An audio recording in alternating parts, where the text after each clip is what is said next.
श्रील प्रभुपाद की जय। अनंत कोटि वैष्णव वृंद की जय। ताई गौर प्रेमानंदे। तो शास्त्रों में दो विलोम शब्दों का, जो विलोम का अर्थ होता है जो जिनके अर्थ एक दूसरे से परिपूर्ण रूप से भिन्न हो, अलग हो, जिनको इंग्लिश में ऑपोजिट कहते हैं, इनका प्रयोग हुआ है। एक को कहते हैं प्रत्यक्ष। क्या कहते हैं? प्रत्यक्ष। प्रत्यक्ष का अर्थ होता है, मेरे पीछे दोहराइएगा, अक्षम प्रति। प्रति और अक्ष। अक्ष का मतलब होता है आंख। क्या मतलब होता है अक्ष का? आंख। अक्षम प्रति यानी जो आंखों से सीधा सीधा दिखाई दे जाए उसको क्या कहते हैं? प्रति अक्ष। रोज फिर संधि होके क्या हो जाता है? प्रत्यक्ष। प्रत्यक्ष हो जाता है। तो प्रत्यक्ष में अक्ष का अर्थ क्या होता है? आंखें। तो आंख, अक्ष का मतलब आंख होता है, पर उपलक्षण से इसका मतलब होता है सारी इंद्रियां। उपलक्षण क्या होता है? किसी एक शब्द में अनेक शब्दों की भावना भरी हुई हो, उसको क्या कहते हैं? उपलक्षण। इसका उदाहरण देता हूं। जैसे गांव में किसी माता ने दही बनाया था और दही रखा था खिड़की पर, और माता ने पुत्र को बोला, काकेभ्यो दही रक्षताम, कौवों से दही को बचा लेना। तो कुछ समय के बाद माता आई तो देखी कि दही गिरा हुआ था, तो क्रोधित हो गई। मैंने बोला था ना। तो बच्चा बोलता, आपने बोला था कौवों से बचाना, इसको तो बिल्ली ने गिराया है। तो कौवों से बचाना, इसमें कौवा शब्द से उपलक्षण में बाकी सब बिल्ली इत्यादि जो भी उसको हानि कर सकते हैं वो सब उसमें सम्मिलित है। इसको उपलक्षण कहते हैं। क्या कहते हैं इसको? या इंग्लिश में आप उसका रफ अनुवाद करोगे तो प्रिंसिपल ऑफ ऑटोमेटिक इंक्लूजन। आप समझ रहे हैं? ये कह सकते हैं। देखो संस्कृत में छोटा शब्द उपलक्षण और इंग्लिश में उसको बहुत लंबा खींचना पड़ता है, प्रिंसिपल ऑफ ऑटोमेटिक इंक्लूजन। तो उपलक्षण से यहाँ पर अक्ष का अर्थ केवल आंख नहीं है। उपलक्षण से अक्ष का अर्थ होता है जो सारी इंद्रियां हैं उनके प्रति जो भी ज्ञान हो, उस ज्ञान को कौन सा ज्ञान कहते हैं? प्रत्यक्ष ज्ञान। अब प्रत्यक्ष जो आंखों से दिखता है, कानों से सुनाई देता है, स्पर्श कर सकते हैं इत्यादि, उसको क्या कहते हैं? प्रत्यक्ष। अब प्रत्यक्ष का विलोम अर्थी शब्द होता है परोक्ष। परोक्ष में क्या होता है? अक्ष पहले कर दीजिए और परह बाद में हो जाएगा। तो वहां पे आप देखोगे श्री के नीचे लिखा हुआ है परोक्ष का अर्थ देखिए क्या है? अक्षणः परः, जो आंखों के क्या हो? परे हो। अब आंखों से उपलक्षण में मतलब सभी इंद्रियों के जो परे हो उसको क्या कहते हैं? परोक्ष। तो ये है परोक्ष की व्याख्या। व्याकरण के अनुसार परोक्ष का मतलब होता है जो आंखों के मतलब उपलक्षण से सभी इंद्रियों के क्या हो? परे हो, उसको हम क्या कहते हैं? परोक्ष। अब मुझे कुछ उदाहरण दीजिए कुछ परोक्ष वस्तुओं का, जरा बताइए, कुछ उदाहरण दीजिए। कौन कौन सी वस्तुएं ऐसी हैं या व्यक्ति ऐसे हैं जो परोक्ष हैं, जो इंद्रियों के परे हैं? देवी देवता, ठीक है। हाँ, आत्मा जो है, हाँ, प्रत्यक्ष नहीं है, आत्मा परोक्ष है। उसी प्रकार से परमात्मा जो है, भगवान भी जो है प्रत्यक्ष है या परोक्ष है? परोक्ष। क्योंकि भगवान किसी भी इंद्रिय के पकड़ में नहीं आते हैं, इसलिए भगवान का एक नाम होता है अधोक्षज। क्या नाम है भगवान का? अधोक्षज। तो अक्ष कहते हैं आंखों को, इंद्रियों को। अक्षज इंद्रियों से जो पैदा होता है वो ज्ञान क्या कहलाता है? अक्षज। और अधः अक्षज नीचे दबा दिया है जिसने सभी भौतिक इंद्रियों के ज्ञान को, उस भगवान को क्या कहते हैं? अधोक्षज। समझे? तो ये बहुत सुंदर व्याख्या है। अधः कृतम अक्षजम ज्ञानम येन स अधोक्षज। नीचे दबा दिया जिसने इंद्रियों के द्वारा उत्पन्न ज्ञान को, उस भगवान को क्या कहते हैं? मतलब जो इंद्रियों के ज्ञान के पकड़ में नहीं आते। सरल शब्दों में कहेंगे तो भगवान परोक्ष है। भगवान क्या है? परोक्ष। तो साथ ही साथ परोक्ष का अर्थ अब हम समझ गए हैं कि जो आंखों या सभी इंद्रियों से परे हो उसको परोक्ष कहते हैं। लेकिन शास्त्रों में एक शब्द आता है जिसको कहते हैं परोक्षवाद। तो वाद होता है किसी भी कथा को, किसी भी कथन को, कुछ भी कहते हैं उसको क्या कहते हैं? वाद। तो जब कहने में, किसी वाक्य में परोक्ष ज्ञान का प्रयोग हो तो उस वाद को कौन सा वाद कहते हैं? इसको थोड़ा और अच्छे से समझेंगे, पर पहले ये जान लेते हैं कि भगवान श्री कृष्ण का एक वाक्य है श्रीमद् भागवत में उद्धव जी के प्रति, और उन्होंने परोक्षवाद के विषय में सीधे सीधे अपना मंतव्य दिया है, सीधे सीधे अपना मत दिया है। तो ये पेपर दे दीजिए। तो भगवान जो कहते हैं परोक्षवाद के विषय में, वो श्रीमद् भागवत में 11वें स्कंद में 21वें अध्याय में 35वां श्लोक है। आप सभी के सामने मेरे पीछे पीछे दोहराइएगा। परोक्षवादार्षयः परोक्षं मम च प्रियम्। परोक्षवादार्षयः मतलब ऋषि जो हैं, वेद को हमारे संसार में प्रकट करने वाले जो ऋषि हैं वो परोक्षवादी हैं। कैसे हैं वो? परोक्षवादी। परोक्षवादी मतलब ऐसे ऋषियों को परोक्ष बातें कहना अतिशय अच्छा लगता है।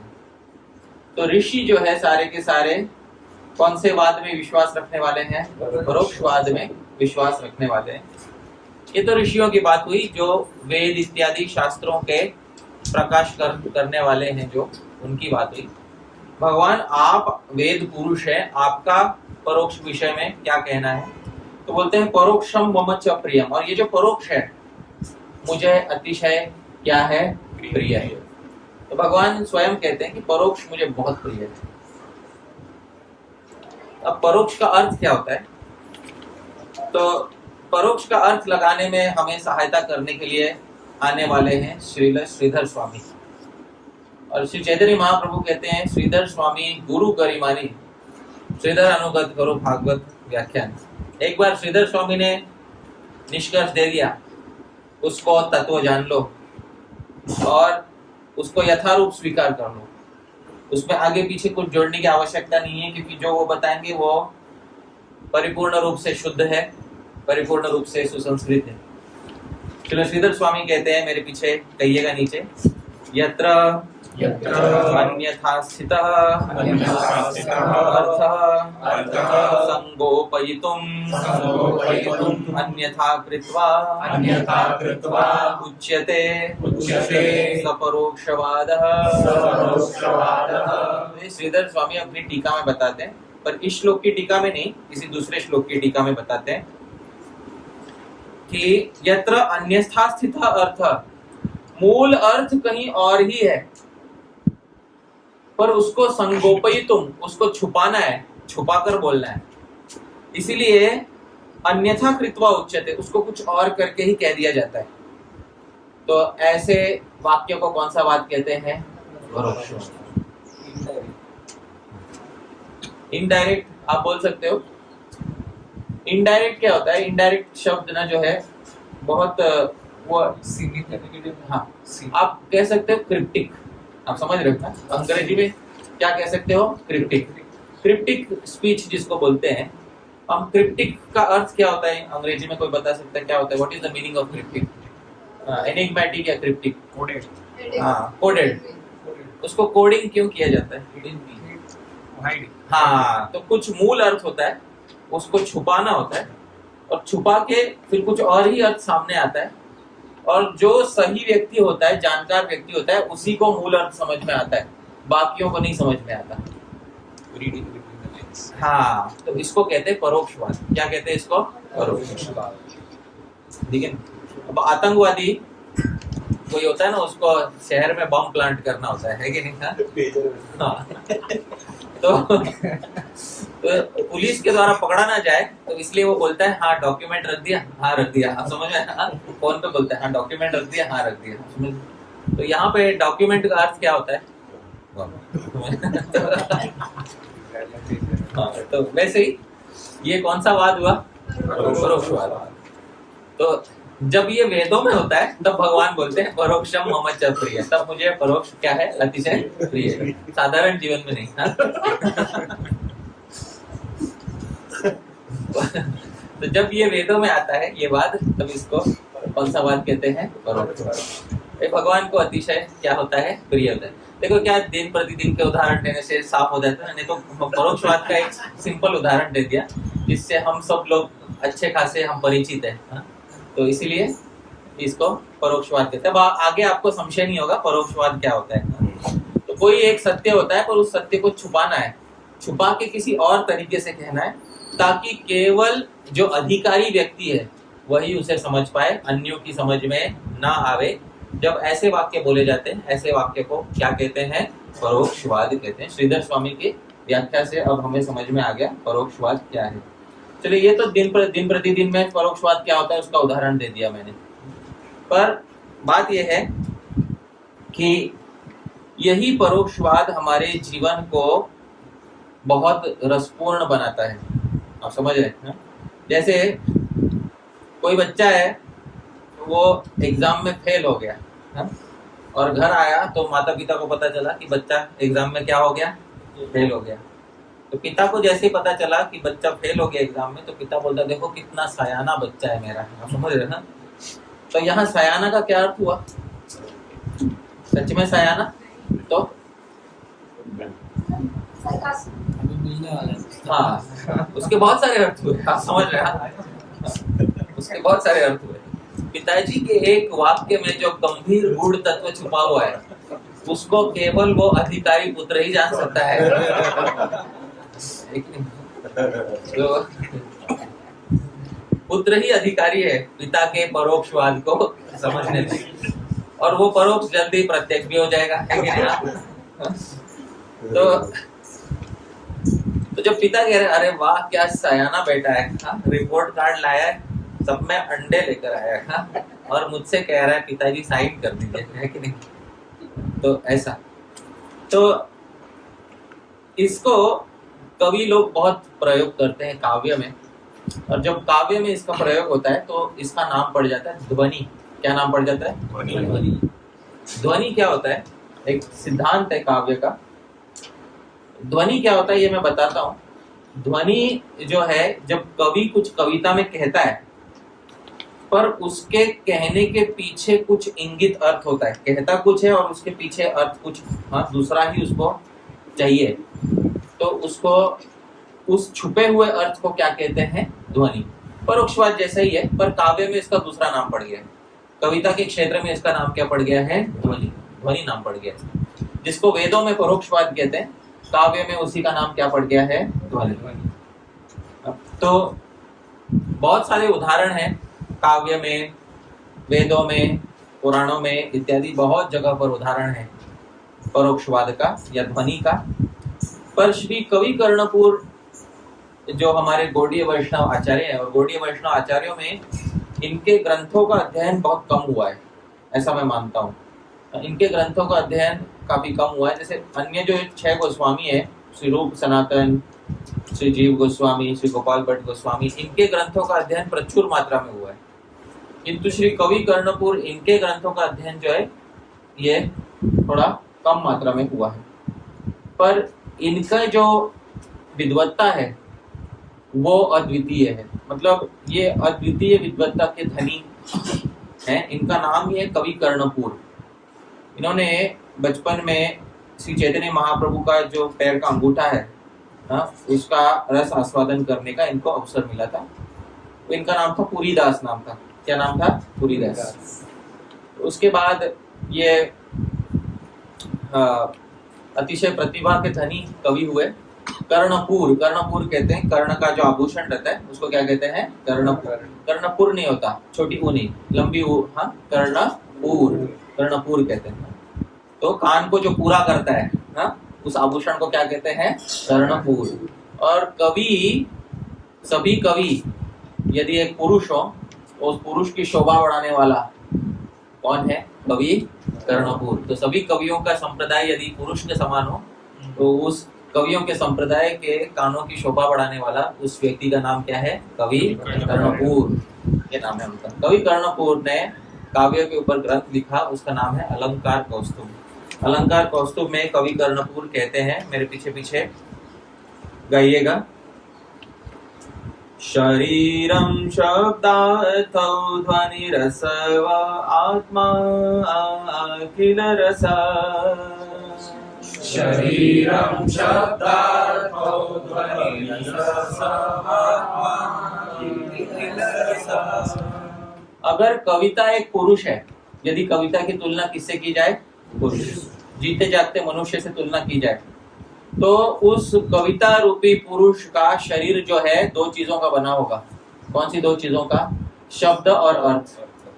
कौन से दो चीजों का बना होगा? शब्द और अर्थ। इसका मतलब यह है कि भगवान के विषय में जो कविता लिखी जाती है वो कविता मृत शब्द नहीं होते, वो एक पुरुष के जैसा है, जीता जागता पुरुष है। भगवान के विषय में लिखी हुई कविता क्या है? जीता जागता पुरुष। इसको काव्य पुरुष कहते हैं। क्या कहते हैं? काव्य पुरुष। काव्य पुरुष जो है उसका शरीर दो चीजों का बना होता है ना? कौन सी दो चीज है? शब्द और अर्थ। अच्छा, जो सामने सामने अर्थ दिखाई देता है उसको तो अर्थ कहते हैं। ध्वनिर असव, पर ध्वनि जो है उस पुरुष के अंदर के 5 प्राण है, प्राणों के समान है। आप समझ रहे हैं? तो ध्वनि उस पुरुष का क्या है? प्राण है। प्राण बाहर दिखाई देता है या अंदर छुपा होता है? कौन से इंद्रिय के अंदर प्राण छुपा होता है? हृदय में। वैसे ही काव्य के हृदय में कुछ छुपा होता है। क्या छुपा होता है? अर्थ तो उसका शरीर है, शब्द और अर्थ क्या है? शरीर। हाँ, ध्वनि जो है जो बाहर बाहर दिखाई नहीं देती, अंदर हृदय में छुपी हुई है कविता के, वो ध्वनि यानी परोक्ष जो अर्थ छुपा हुआ है, वो परोक्ष अर्थ ही उसके प्राण है। अच्छा, अब वो परोक्ष अर्थ जब समझ में आ जाता है उसके बाद हमें अनुभव होता है रस का। किसका अनुभव होता है हमें? रस। और आत्मा किल रसो, और प्राणों से भी सूक्ष्म होता है आत्मा, और कविता की आत्मा क्या है? रस। तो सबसे पहले हम शब्द और अर्थ देखते हैं। कविता की क्या देखते हैं हम? शब्द और अर्थ। सामने सामने शब्द और अर्थ है। कुछ कविताएं ऐसी होती है जिनके बस शब्द और अर्थ होते हैं और कुछ अंदर छुपा हुआ नहीं रहता है। आप समझ रहे थे? बचपन में हमारे टीचर ने हमको कविता सुनाई थी कि मच्छर जी ने मुझको काटा, मेरा पड़ गया उनको चाटा, फिर मच्छर जी करके इस दुनिया को काटा। आप समझ रहे हैं? ये भी कविता है कहने के लिए। ये भी क्या है? हाँ, कविता ही है ये भी। है कि नहीं? Very nice. शायद ये एक ही होंगे जिनको अंदर की ध्वनि समझ में आएगी। मच्छर की पीड़ा। तो इंग्लिश मच्छर की पीड़ा। तो इस काव्य, ये अधम श्रेणी का काव्य है। कौन सी श्रेणी का काव्य है ये? अधम श्रेणी। ये निचले श्रेणी का काव्य है क्योंकि इसमें सिर्फ शब्दार्थ है, इसमें ध्वनि का कोई भी अर्थ नहीं है। तो ये एकदम अधम श्रेणी की कविता मानी जाती है। पर जिस कविता में, मतलब वो ये ऐसी कविता है जिसमें शरीर तो है पर अंदर प्राण नहीं है और आत्मा भी नहीं है। पर जिस कविता में शब्द और अर्थ हो, पर उस अर्थ के अंदर छुपा हुआ एक गूढ़ अर्थ भी हो, और वो अर्थ केवल अधिकारी व्यक्ति को समझ में आए, और जिसको समझ में आए उसको अर्थ समझ में आने के बाद आश्चर्य रस का उदय होगा। कौन से रस का उदय होगा? आश्चर्य रस। और वो रस जो है उस कविता की क्या है? आत्मा। और वो जो ध्वनि है, जो छुपा हुआ अर्थ है, वो उस कविता का क्या है? प्राण है। प्राण वायु होती है, आत्मा जीव होता है, और शरीर तो भौतिक तत्वों का बना होता है। आप समझ रहे हैं? तो इसमें जो कविता के शब्द हैं ये भले ही भौतिक तत्वों के बने हो, पर उसके अंदर जो गूढ़ अर्थ है वो भौतिक नहीं है, और उससे जो रस का आस्वादन होता है वो रस भी भौतिक नहीं है। रस ये अलौकिक वस्तु, हाँ, ये समझी जाती है। भक्ति रस जो है भौतिक है कि अलौकिक वस्तु है? ये अलौकिक वस्तु। तो आप जो इतने सारे श्लोक श्रीमद् भागवत के पेपर पे छाप लेते हो, वो पेपर भौतिक है या आध्यात्मिक है? वो पेपर तो भौतिक है, तो वो काव्य है, काव्य का शरीर है वो। आप समझ में आए? पर वो उसमें आध्यात्मिक क्या है? उसके पीछे की ध्वनि और ध्वनि से उत्पन्न होने वाला रस। अब आप समझ में आ गया आपको? हम कि हम छापते तो श्रीमद् भागवतम पेपर पे, पर उसको आध्यात्मिक ग्रंथ क्यों कहते हैं? क्योंकि उसके अंदर कुछ ध्वनि है और उस ध्वनि को समझने से फिर क्या समझ में आ जाता है? समझ में आता है। सही बात है कि नहीं? तो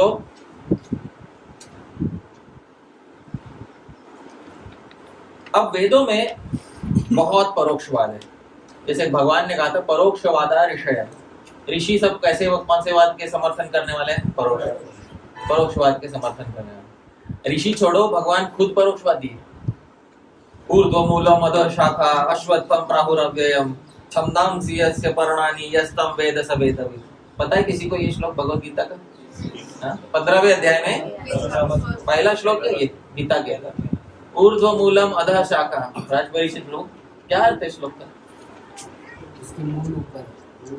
हाँ, मूल ऊपर है, शाखा नीचे है। हाँ, उसको अश्वत्थ कहते हैं। हाँ, वेद के छंद ही जिसके पत्ते हैं, जो उसको जानता है वो वेद को जानता है। भगवान क्या बोल रहे हो आप? कहाँ कुरुक्षेत्र का रणभूमि और है ना, कहाँ उल्टे हाँ पीपल के पेड़ की बात कर रहे हो आप? तो ये जो है, ये कौन सा वाद प्रयोग किया जा रहा है? परोक्षवाद। तो परोक्षवाद का प्रयोग यहाँ पे किया जा रहा है। तो परोक्षवाद जो है भगवान ने भी गीता में बहुत प्रयोग किया है। तो उसी प्रकार वेदों में भी परोक्षवाद का बहुत प्रयोग है। अब मैं यहाँ पे ऋग्वेद जो है, ऋग्वेद में बहुत बड़ा परोक्षवाद किया गया है। इस स्थान पर मैं उसको बताऊंगा और परोक्षवाद को जरा समझ के लीजिएगा, आप मत दोहराइएगा, क्योंकि वेद ये केवल द्विजातियों का विषय है। हाँ ठीक है, सुनना भी वैसे नहीं चाहिए, पर आज विषय है इसलिए कहना पड़ रहा है। ठीक है, तो सुनिएगा, दोहराइएगा मत। चत्वारि श्रृंगा त्रयो अस्य पादा द्वे शीर्षे सप्त हस्तासु अस्य त्रिधा बद्धो वृषभोरोर्वीति महोदेवो मर्त्यामाविवेश। ऋग्वेद में चौथे मंडल में 58वां जो सूक्त है उसमें तीसरा मंत्र है। ऋग्वेद में मंडल होता है, हाँ स्कंद नहीं होता। क्या होता है ऋग्वेद में? मंडल। मंडलों में विभक्त है ऋग्वेद, उसमें सूक्त होते हैं। उसमें ये 58वां सूक्त है, उसमें तीसरा मंत्र है ये। ध्यान से सुनिए। एक बैल की बात की जा रही है। हाँ? बैल आपने देखा होगा, कितने सींग होते हैं बैल को? चत्वारि श्रृंगा, 4 सींग वाला बैल। ठीक है, पैर कितने होते हैं बैल के? त्रयो अस्य पादा, लेकिन इस बैल के कितने पैर हैं? 3। सींग कितने हैं? 4। पैर कितने हैं? 3। सिर कितना होता है बैल को? द्वे शीर्षे, इस बैल को कितने सिर है? 2। सप्त हस्तासु अस्य, और 7 हाथ भी है। त्रिधा बद्धो, 3 जगह पे बंधा हुआ। वृषभो, ये बैल जो है, रोरवीति, आवाज कर रहा है। और महोदेवो, ऐसा ये महादेव, ये जो बैल है, मर्त्याम आविवेश, ये मर्त्य लोक में आ घुसा है, इस संसार में आ घुसा है। अब आप ये ऋग्वेद पर बोलोगे ये क्या है? जब ये मैक्स मूलर जैसे लोग आए थे ना भारत में, तब इन्होंने ये ऋग्वेद पढ़ा, तो उसमें उनको ये दिखाई दिया 4 सींग, 3 पैर, 2 सर, 7 हाथ, 3 जगह पे बंधा हुआ। बैल को कितना बांधना पड़ता है? कितनी जगह पे बांधना पड़ता है? एक ही खूंटे से बांधना पड़ता है। तो 3 खूंटों से बांधा हुआ ये बैल जोरदार आवाज कर रहा है। ये महादेव संसार में आ घुसा है। तो ये बोलने लगे, विलियम जॉन स्ट्राइक, वो दूसरा था मैक्स मिलर, वो बोलने लगे ये भांग पीकर ये लिखा गया है। समझ में? हाँ ऐसा बोलते हैं। हाँ, होली के दिन लिखा गया।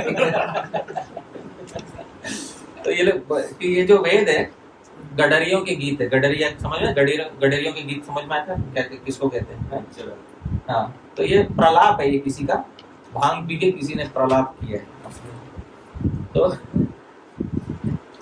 अनधिकारी को कैसे परोक्षवाद समझ आएगा? आप समझ रहे हैं? क्योंकि अधिकारी नहीं है। क्योंकि वेद जो है सीखने के लिए सबसे पहले शरणागत होना होता है। किसके शरणागत होना होता है? गुरु के शरणागत होना होता है। तो जो गुरु के शरणागत नहीं हुआ है और जो अधिकारी नहीं है, उसको वेद विषय समझ में नहीं आएगा। तो अनेक ऋषियों ने इसके बहुत अर्थ किए। इसमें एक ऋषि है महर्षि पतंजलि। इन्होंने व्याकरण पर भाष्य लिखा जिसको कहते हैं महाभाष्य। महाभाष्य में पतंजलि ने इसका एक अर्थ किया, ध्यान से सुनिए। चत्वारि श्रृंगा, 4 सींग है। 4 सींग क्या है? बोलते हैं व्याकरण में 4 प्रकार के शब्द होते हैं। कितने प्रकार के शब्द होते हैं? 4। एक होता है नाम, नाउन कहते हैं जिसको इंग्लिश में क्या कहते हैं? नाम। दूसरा होता है आख्यात, जिसको इंग्लिश में वर्ब कहते हैं, नाम आख्यात। तीसरा होता है उपसर्ग, उपसर्ग जिसको प्रीफिक्स कहते हैं, क्या कहते हैं इंग्लिश में? प्रीफिक्स। चौथा होता है निपात, निपात मतलब अव्यय, मतलब जो कभी बदलता नहीं है, ऐसे कुछ शब्द होते हैं। तो ये 4 प्रकार के शब्द, उसके 4 सींग है। त्रयो अस्य पादा, और शब्द जो है वो 3 कालों में बंधे हुए 3 पैर होते हैं उसके, भूतकाल, भविष्यत काल, वर्तमान काल। द्वे शीर्षे, 2 सर है इसके, 2 प्रकार के शब्द होते हैं। एक नित्य शब्द होता है। नित्य शब्द मतलब जो शब्द का हमें स्वर सुनाई देता है और उसके पीछे का जो अर्थ होता है, हाँ, शब्द और उसका अर्थ, ये उसके 2 सिर है। और सप्तहस्त, 7 हाथ है इसके। 7 हाथ मतलब क्या? जो व्याकरण जानते हैं वो जानते होंगे 7 विभक्तियां होती है। प्रथमा विभक्ति कर्ता, द्वितीया विभक्ति कर्म, तृतीया विभक्ति करण, चतुर्थी विभक्ति संप्रदान, पंचमी विभक्ति अपादान, षष्ठी विभक्ति संबंध, सप्तमी विभक्ति अधिकरण, अष्टमी कोई विभक्ति नहीं होती। तो 7 विभक्तियों में शब्द होते हैं उसके। और त्रिधा बद्ध, 3 जगह पे बंधा हुआ है। जब वेदों का उच्चारण करते तो उदात्त, अनुदात्त, स्वरित, ये स्वर होते हैं। ऊंचा स्वर, नीचा स्वर, मझला स्वर, ये होता है ना, ये स्वर होते हैं। इस प्रकार से ये शब्द ब्रह्म रूपी बैल इस संसार में आ घुसा है। आप समझ रहे हैं? इसका ये अर्थ किसने किया? कौन से ऋषि ने किया? पतंजलि ने ये अर्थ किया। इसका मतलब ये है कि पतंजलि समझना चाहते थे कि इसके पीछे का परोक्षवाद क्या है, उन्होंने बता कर दिया। तो ये जो बैल है, ये बैल और कुछ नहीं है बल्कि भगवान वेद है। कौन है भगवान? वेद। ये भगवान वेद जो है, इनमें शब्द होते हैं और ये शब्द ब्रह्म जो है 4 प्रकार का होता है। 4 प्रकार कौन से? नाम, क्रिया, उपसर्ग, निपात, और इसके 3 पैर होते हैं, भूतकाल, भविष्यत काल, वर्तमान काल। इसके 2 सर होते हैं, शब्द और उसका अर्थ। 7 हाथ होते हैं, 7 विभक्तियां। 3 जगह पे बंधा होता है, ऊंचा स्वर, नीचा स्वर, मंझला स्वर। इस प्रकार ये शब्द ब्रह्म रूपी बैल इस संसार में जोरदार आवाज करता हुआ आ घुसा है। ये पतंजलि ने इसका अर्थ निकाला है महाभाष्य में। अब इसका वास्तविक अर्थ क्या है? इसका वास्तविक अर्थ श्री व्यास देव जी ने श्रीमद् भागवत में बताया। श्रीमद् भागवत में इसका वास्तविक अर्थ बताया है। ऋग्वेद की ऋचा का, ऋग्वेद में जो मंत्र होते हैं उनको ऋचा कहते हैं। क्या कहते हैं उनको? ऋचा। तो ऋग्वेद की ऋचा का, सामवेद में साम होते हैं, आप समझ रहे हैं। यजुर्वेद में यजु होते हैं, ऋग्वेद में ऋक होते हैं, ऋचा कहते हैं जिसको, ठीक है। तो ऋग्वेद के इस ऋचा का अर्थ श्रीमद् भागवत में बताया गया। इसका वास्तविक अर्थ क्या है? हाँ, मंत्र बोलते हैं, पर हर वेद के मंत्रों को एक अलग नाम भी है। ऋग्वेद के मंत्रों को क्या कहते हैं? ऋचा। सामवेद के मंत्रों को क्या कहते हैं? साम। ऐसा। यजुर्वेद के मंत्रों को क्या कहते हैं? यजु। इस प्रकार है, ठीक है। तो उसका अर्थ जो है श्रीमद् भागवत में दिया है, नीचे देखिए, मेरे पीछे दोहराइए। नमो द्विशीर्षणे त्रिपदे, नमो द्विशीर्षणे त्रिपदे, चतुश्रृंगाय तन्तवे, चतुश्रृंगाय तन्तवे, सप्तहस्ताय यज्ञाय, सप्तहस्ताय यज्ञाय, त्रैविद्यात्मने नमः, त्रैविद्यात्मने नमः। तो हाँ, श्री व्यासदेव स्वयं बता रहे हैं कि अर्थ क्या है। नमः द्विशीर्षणे, नमस्कार है जिसके कितने सर हैं? 2 सर हैं। त्रिपदे, कितने पैर हैं जिसके? चतुश्रृंगाय, और कितने सींग हैं जिसके? 4। तंतवे, जो फैल रहा है। सप्तहस्ताय, और कितने हाथ है उसके? 7। उसका नाम क्या है? यज्ञाय। भगवान कौन है? वो यज्ञ। भगवान यज्ञ जो है, त्रेता युग में जो आविर्भूत हुए थे, कौन? त्रेता युग का युग धर्म प्रकट करने के लिए कौन थे? भगवान यज्ञ। उनका ये स्तुति है। इस श्लोक की टीका में श्रीधर स्वामी ने ऋग्वेद की इस ऋचा को बताया। तब हमें समझ में आया कि ये श्लोक ऋग्वेद को समझा रहा है। श्रीधर स्वामी ना होते तो हम तो अनाड़ी रहते, हम समझ रहे हैं। तो श्रीधर स्वामी ने पॉइंट आउट किया, बताया ये श्लोक ऋग्वेद की कौन सी ऋचा को समझा रहा है। अच्छा, फिर भी अर्थ तो समझ में नहीं आया, इसलिए समझाते हैं। नमो द्विशीर्षणे, तो नमस्कार है भगवान यज्ञ को। यज्ञ करते हैं त्रेता युग में, क्या युग धर्म है? यज्ञ। यज्ञ मतलब क्या करना? स्वाहा। केवल स्वाहा ही यज्ञ नहीं होता, यज्ञ से पहले सारी क्रियाएं भी यज्ञ के अंदर होती है। यज्ञ का कुंड बनाना, भूमि साफ करना, है कि नहीं, सारे मंडल बनाना इत्यादि, फिर समिधा इकट्ठा करना, उसके बाद जो भी यज्ञ में आहुति डालनी है वो आहुति इकट्ठा करना, उसके बाद जाके ब्राह्मण आते हैं, शुद्धि करते हैं स्थान की, उसके बाद बैठकर सही समय पर उचित मुहूर्त पर यज्ञ का आरंभ होता है। यज्ञ आरंभ करने के बाद अग्नि का आवाहन होता है, अग्निदेव का आवाहन किया जाता है, फिर अग्नि से अग्नि जलाई जाती है। अग्नि से अग्नि जलाने के बाद ब्राह्मण जो है यज्ञ का आरंभ करते हैं। ब्राह्मण 4 प्रकार के होते हैं, होता, उद्गाता, अध्वर्यु और ब्रह्मा। तो इसमें ये चारों ब्राह्मणों के कार्य अलग अलग होते हैं। और फिर उसके बाद होता जो है आहुति डालने वाला है, वो आहुति डालता है, और आहुति डालते हुए क्या बोलते हैं? स्वाहा। तो लोग समझते हैं स्वाहा यज्ञ है, आप समझ रहे हैं, पर बाजू में बैठा हुआ जो मंत्र गा रहा है, गणानां त्वां गणपतिं गं हवामहे, और वो जो बोल रहा है स्वाहा, आप समझ रहे हैं, चारों ब्राह्मण क्या कर रहे हैं? यज्ञ कर रहे हैं। तो इस भगवान यज्ञ को हमारा प्रणाम है। द्विशीर्षणे, इस यज्ञ के कितने सर है? उस 2 सर को कहते हैं प्रायणीय, उदायनीय। यानी प्रातः काल जो सूर्योदय को किया जाता है वो यज्ञ, सायं काल को जो सूर्यास्त से पहले किया जाता है वो यज्ञ। प्रायणीय और उदायनीय, ये जो 2 इसके सर है। यज्ञ मुख्य 2 कालों में किया जाता है, एक तो एकदम प्रातः काल में किया जाता है, एक एकदम संध्या काल में किया जाता है। तो इसके 2 सर है। हाँ, त्रिपदे। त्रिपदे मतलब क्या? दिन में भी, सुबह, दोपहर को और शाम होने पर, त्रिपदे, वो इसके 3 पैर है। चतुश्रृंगाय, और 4 सींग है। 4 सींग कौन से इसके? ऋग्वेद, सामवेद, यजुर्वेद और अथर्ववेद। और सप्तहस्ताय, इसके 7 हाथ हैं, क्योंकि वेदों में 7 छंद होते हैं। वेदों में कितने छंद है? 7 मुख्य छंद है। छंद क्या होता है? मीटर कहते हैं जिसको इंग्लिश में। तो गायत्री, अनुष्टुप, उष्णिक, फिर जगती, पंक्ति, त्रिष्टुप, ऐसे सब ये छंद है वेदों में। तो ये 7, और 3 जगहों पर ये बंधा हुआ है। कौन से 3 जगहों पर बंधा हुआ है? बताइए बताइए। हाँ, तो जो 3 कांड है वेदों के, उन तीनों कांडों में, कर्म कांड, ज्ञान कांड, उपासना कांड, इन तीनों कांडों में ये जो है बंधा हुआ है। ये जो है हमारे इस वेद, इस यज्ञ भगवान को प्रणाम है, आप समझ रहे हैं। तो इस जो ऋग्वेद की ऋचा थी, उसका मूल अर्थ किसकी स्तुति था? भगवान यज्ञ की स्तुति था। तभी तो कहते हैं कि वेदे रामायणे चैव पुराणे भारते तथा आदाव अन्ते च मध्ये च हरि सर्वत्र गीयते। वेदों में, पुराणों में, शुरू में, बीच में, अंत में किसकी स्तुति की गई है? हरि की स्तुति की गई है। प्रत्यक्ष रूप से होती है कभी वो स्तुति, कभी वो स्तुति कौन से रूप से होती है?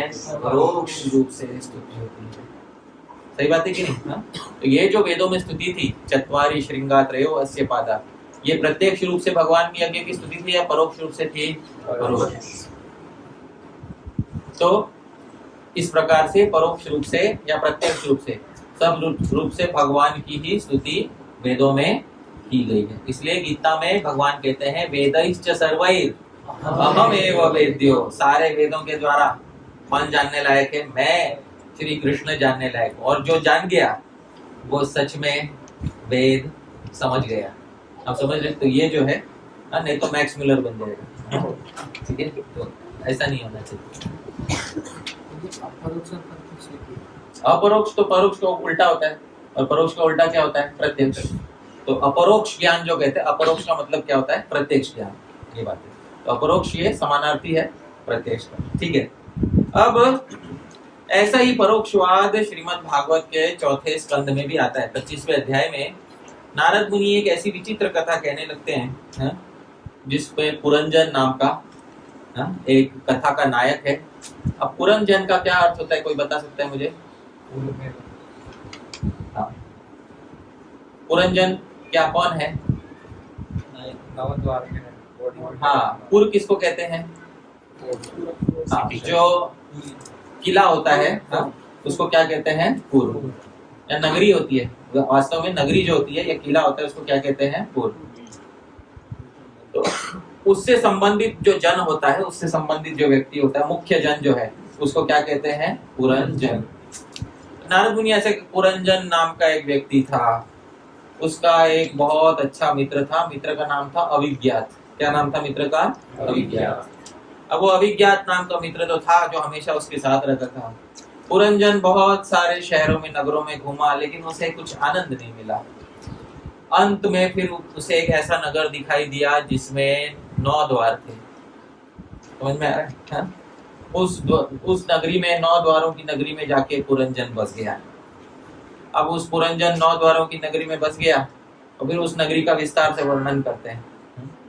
फिर उस नगरी में उसको एक ऐसी स्त्री दिखाई दी जिसको, उस स्त्री को देख के एकदम मोहित हो गया और उस स्त्री को अपना मान बैठा। आप समझ रहे हैं? तो इस तरह से ये जो व्याख्या चल रही है, सीधे सीधे देखेंगे तो कोई कथा जान पड़ती है, लेकिन इसमें परोक्ष वाद छुपा हुआ है। क्या है इसमें? परोक्षवाद। पुरंजन कौन है? जीवात्मा ही कौन है? पुरंजन है। जीवात्मा कौन है? पुरंजन है। अविज्ञात, विज्ञात होता है जो अच्छे से जान लिया, और जिसको कोई अच्छे से नहीं जान पाया उसको क्या कहते हैं? अविज्ञात। यानी हृदय में स्थित परमात्मा, जिसको कोई जीवात्मा भौतिक संसार में ठीक से नहीं जान पाया ठीक से, उसी परमात्मा का नाम क्या है? अविज्ञात। अविज्ञात नामक उसका मित्र हमेशा उसके साथ रहता है। ये पुरंजन अर्थात ये जीव बहुत सारे नगरों में घुमा, यानी 84 लाख योनियों में घुमा ये, लेकिन इसको कोई नगर पसंद नहीं आया। अंत में इसको एक ऐसा नगर दिखाई दिया जिसमें 9 द्वार थे। आप समझ रहे हैं? 9 द्वार मतलब कौन सा शरीर दिखाई दिया इसको? मनुष्य शरीर। इसको ये पुर बहुत अच्छा लगा, इस पुर का जन हो गया वो, इसलिए क्या नाम पड़ गया उसका? पुरंजन। उसके बाद उस पुर में रहने के बाद उसे एक ऐसी स्त्री दिखाई दी जिस स्त्री को देख के मोहित हो गया। स्त्री है बुद्धि। कौन है स्त्री? बुद्धि। क्योंकि आत्मा जब शरीर में आ जाती है तो अपनी बुद्धि से अपने आप को एक मान लेती है। इसको अस्मिता कहते हैं, योग शास्त्र में इसको क्या कहते हैं? अस्मिता। आत्मा अपने आप को बुद्धि से एक मान लेती है। तो मैं, ये बुद्धि तो मैं ही हूँ, ये मन मैं ही हूँ। समझ में आ रहा है? मैं सोच रहा हूँ, मैं निष्कर्ष निकाल रहा हूँ। आप समझ रहे हैं? तो ये आत्मा अपने आप को बुद्धि से अभिन्न मान लेती है, इसको अस्मिता कहते हैं। तो ये बुद्धि नामक स्त्री के फेर में पड़ गया ये। और फिर उसके बाद आगे बहुत विस्तार से वर्णन है उसका। अब बाद में नारद मुनि खुद ही बता देते, उसका रहस्य उद्घाटन खुद ही कर देते आगे के अध्यायों में। लेकिन ये श्रीमद् भागवत में कौन सा बात चल रहा है? भगवान कहते हैं मम च प्रिय, ये मुझे अतिशय क्या है? प्रिय। कुछ टीकाकार अन्य कथाओं में भी परोक्षवाद बताते हैं। ध्रुव महाराज की कथा में परोक्षवाद है?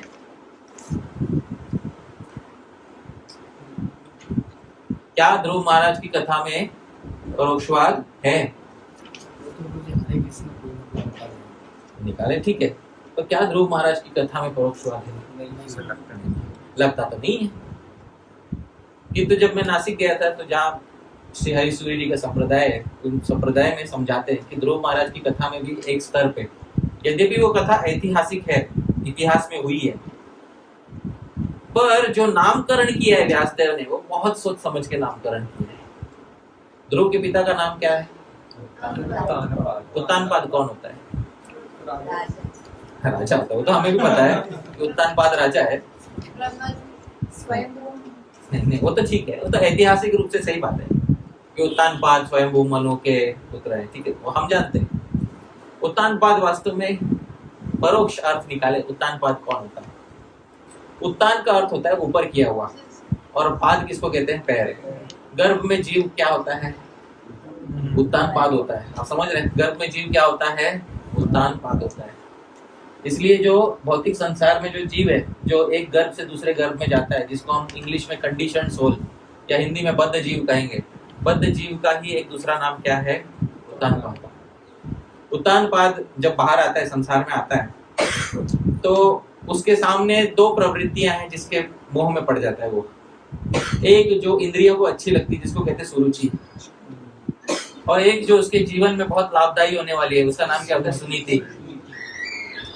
अब देखिए जीवात्मा का दुर्भाग्य देखिए, दोनों में से उसको एक पत्नी बहुत ज्यादा पसंद है। कौन सी पत्नी पसंद है? सुरुचि।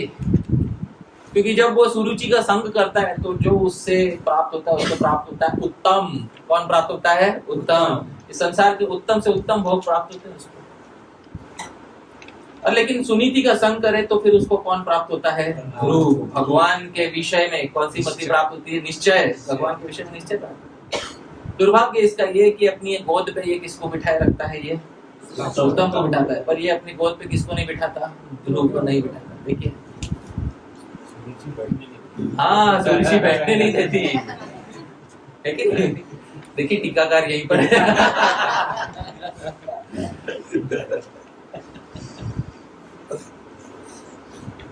क्यों, समझ में आ गया? हाँ?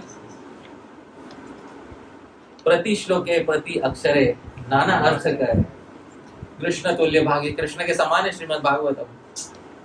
इसका ऐतिहासिक अर्थ तो है ही, पर इसमें बहुत सारे गूढ़ अर्थ छुपे हुए है कि नहीं? तो जब हमें ये सब गूढ़ अर्थ पता चलेंगे तब समझ में आएगा कि हम तो श्रीमद् भागवत जानते ही नहीं है। हम सच में नहीं जानते। हम केवल भावार्थ जानते हैं। कौन सा अर्थ जानते हैं हम? भावार्थ। गूढ़ार्थ तो समझना अभी बाकी है। गूढ़ार्थ समझना भी बाकी है। ये बात है।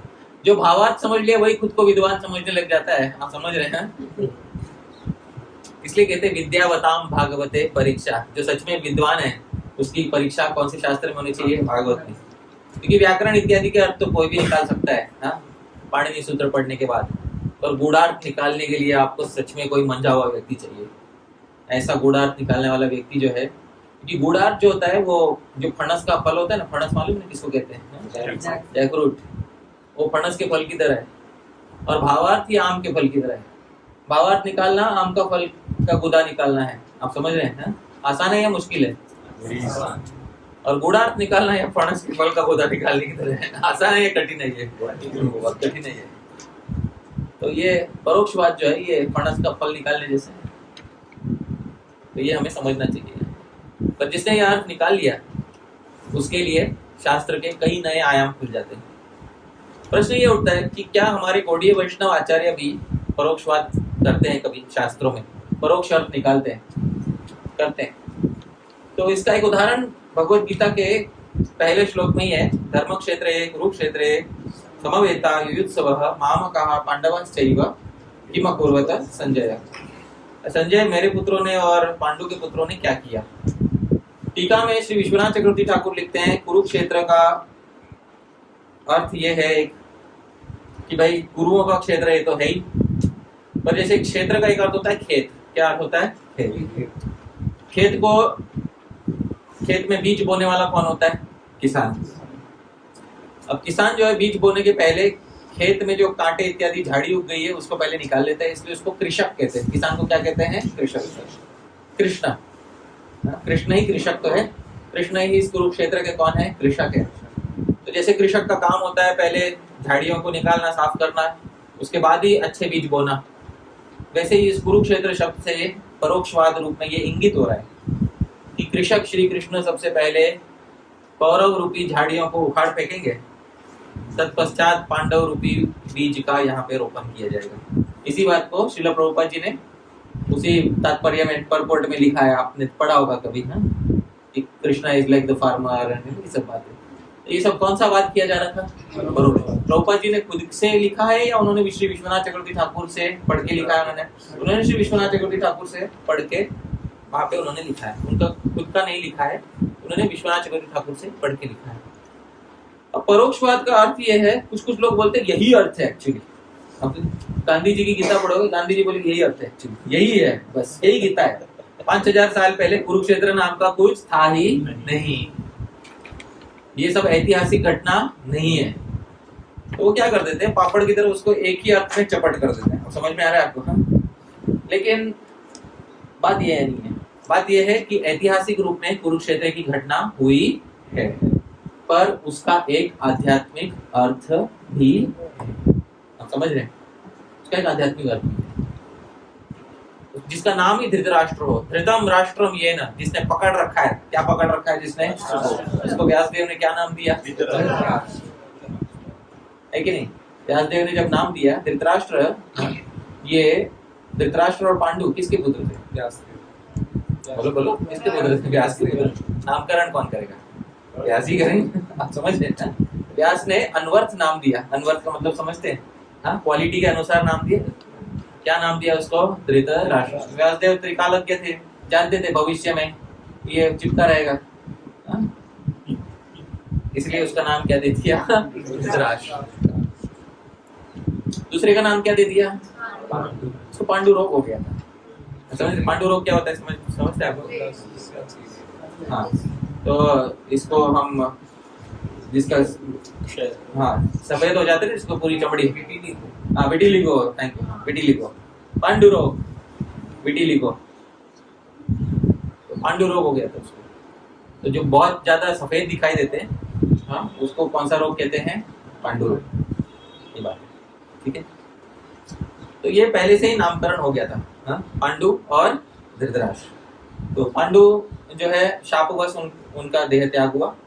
धृतराष्ट्र राज्य को पकड़ा रहा जब तक विदुर ने आके कर्कश वाणी नहीं बोली, हाँ, कि भीम की रोटी खाने वाले तुम कुत्ते बन के जी रहे हो, यहाँ पे निकलो यहाँ से, समझ में आ रहा है। इस प्रकार जब विदुर ने बोला तब जाके इनकी आँख खुली, आप समझ रहे हैं।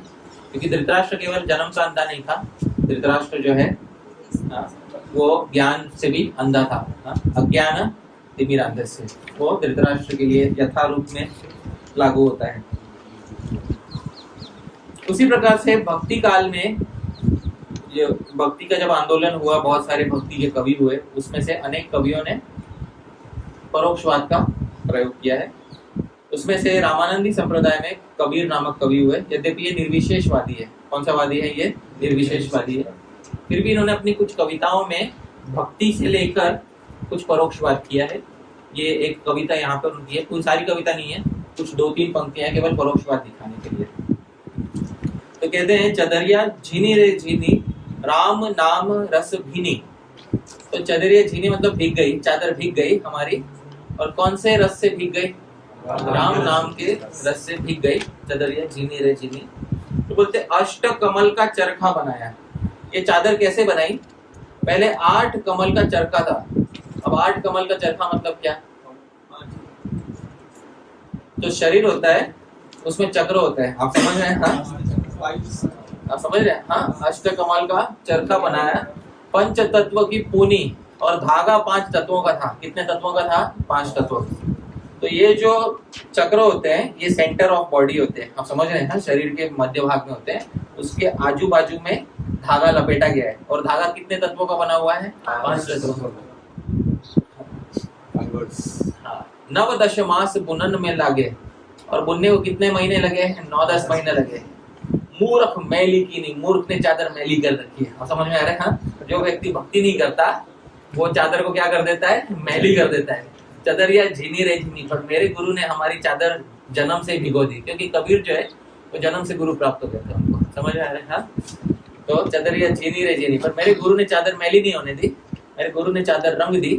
कौन से रस में रंग दी, राम नाम रस दी, चदरिया झीनी रे झीनी। समझ में आ रही है, परोक्षवाद है कवियों का। हाँ, बाकी कविता मत पढ़िए ना, ठीक है।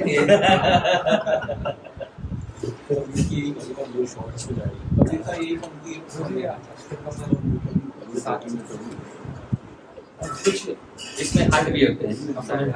हृदय कमल, हृदय जो है उसके साथ 7, और हृदय में जो 8 है।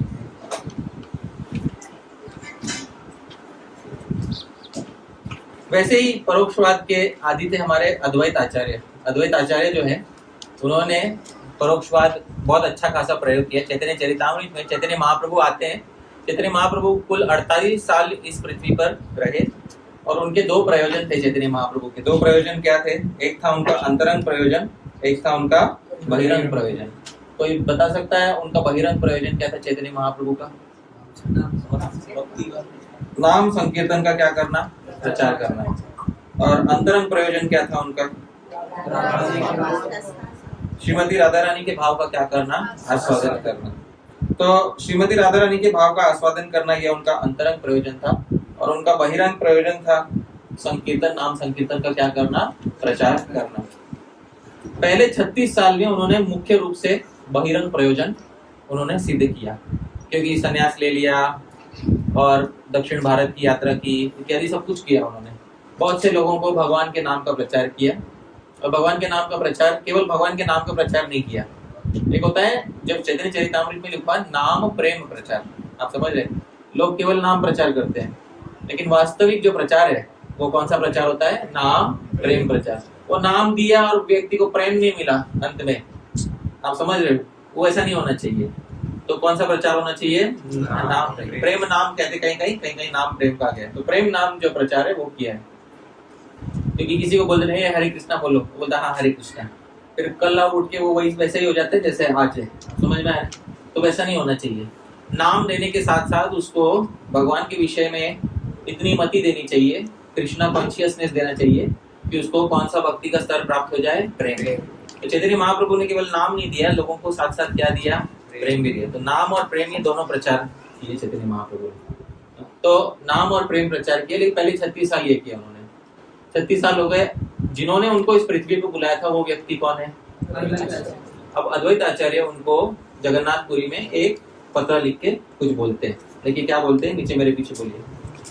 बावला के कही लोका, बावला के कही लोका, आइला बावला, आइला बावला, बावला के कही हटे, बावला के कही हटे, नामिकाय चावला, नामिकाय चावला। अद्वैत आचार्य बोलते बावला की कहे, तो बावला कहते हैं, मराठी में बावड़ट कहते हैं। बावड़ट किसको कहते हैं पता है आपको?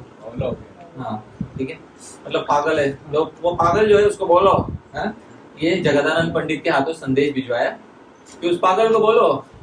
तो उस पागल को मतलब किसको, चैतन्य महाप्रभु को। लोग आइला बावला, कि सारे लोग यहाँ पे नवद्वीप में क्या हो गए, पागल हो गए। तो उस पागल को बोलो यहाँ नवद्वीप में सारे लोग क्या हो गए, पागल हो गए। बावला की कही हो। और उस पागल को एक और बात कहना, फाटे ना बिका है चावला, कि आजकल बाजार में चावल बिक नहीं रहा है। अरे तो ये जब चैतन्य महाप्रभु ने सुना तो चैतन्य महाप्रभु बोले वो तो वही जानते जो लिखने वाला नहीं जानते।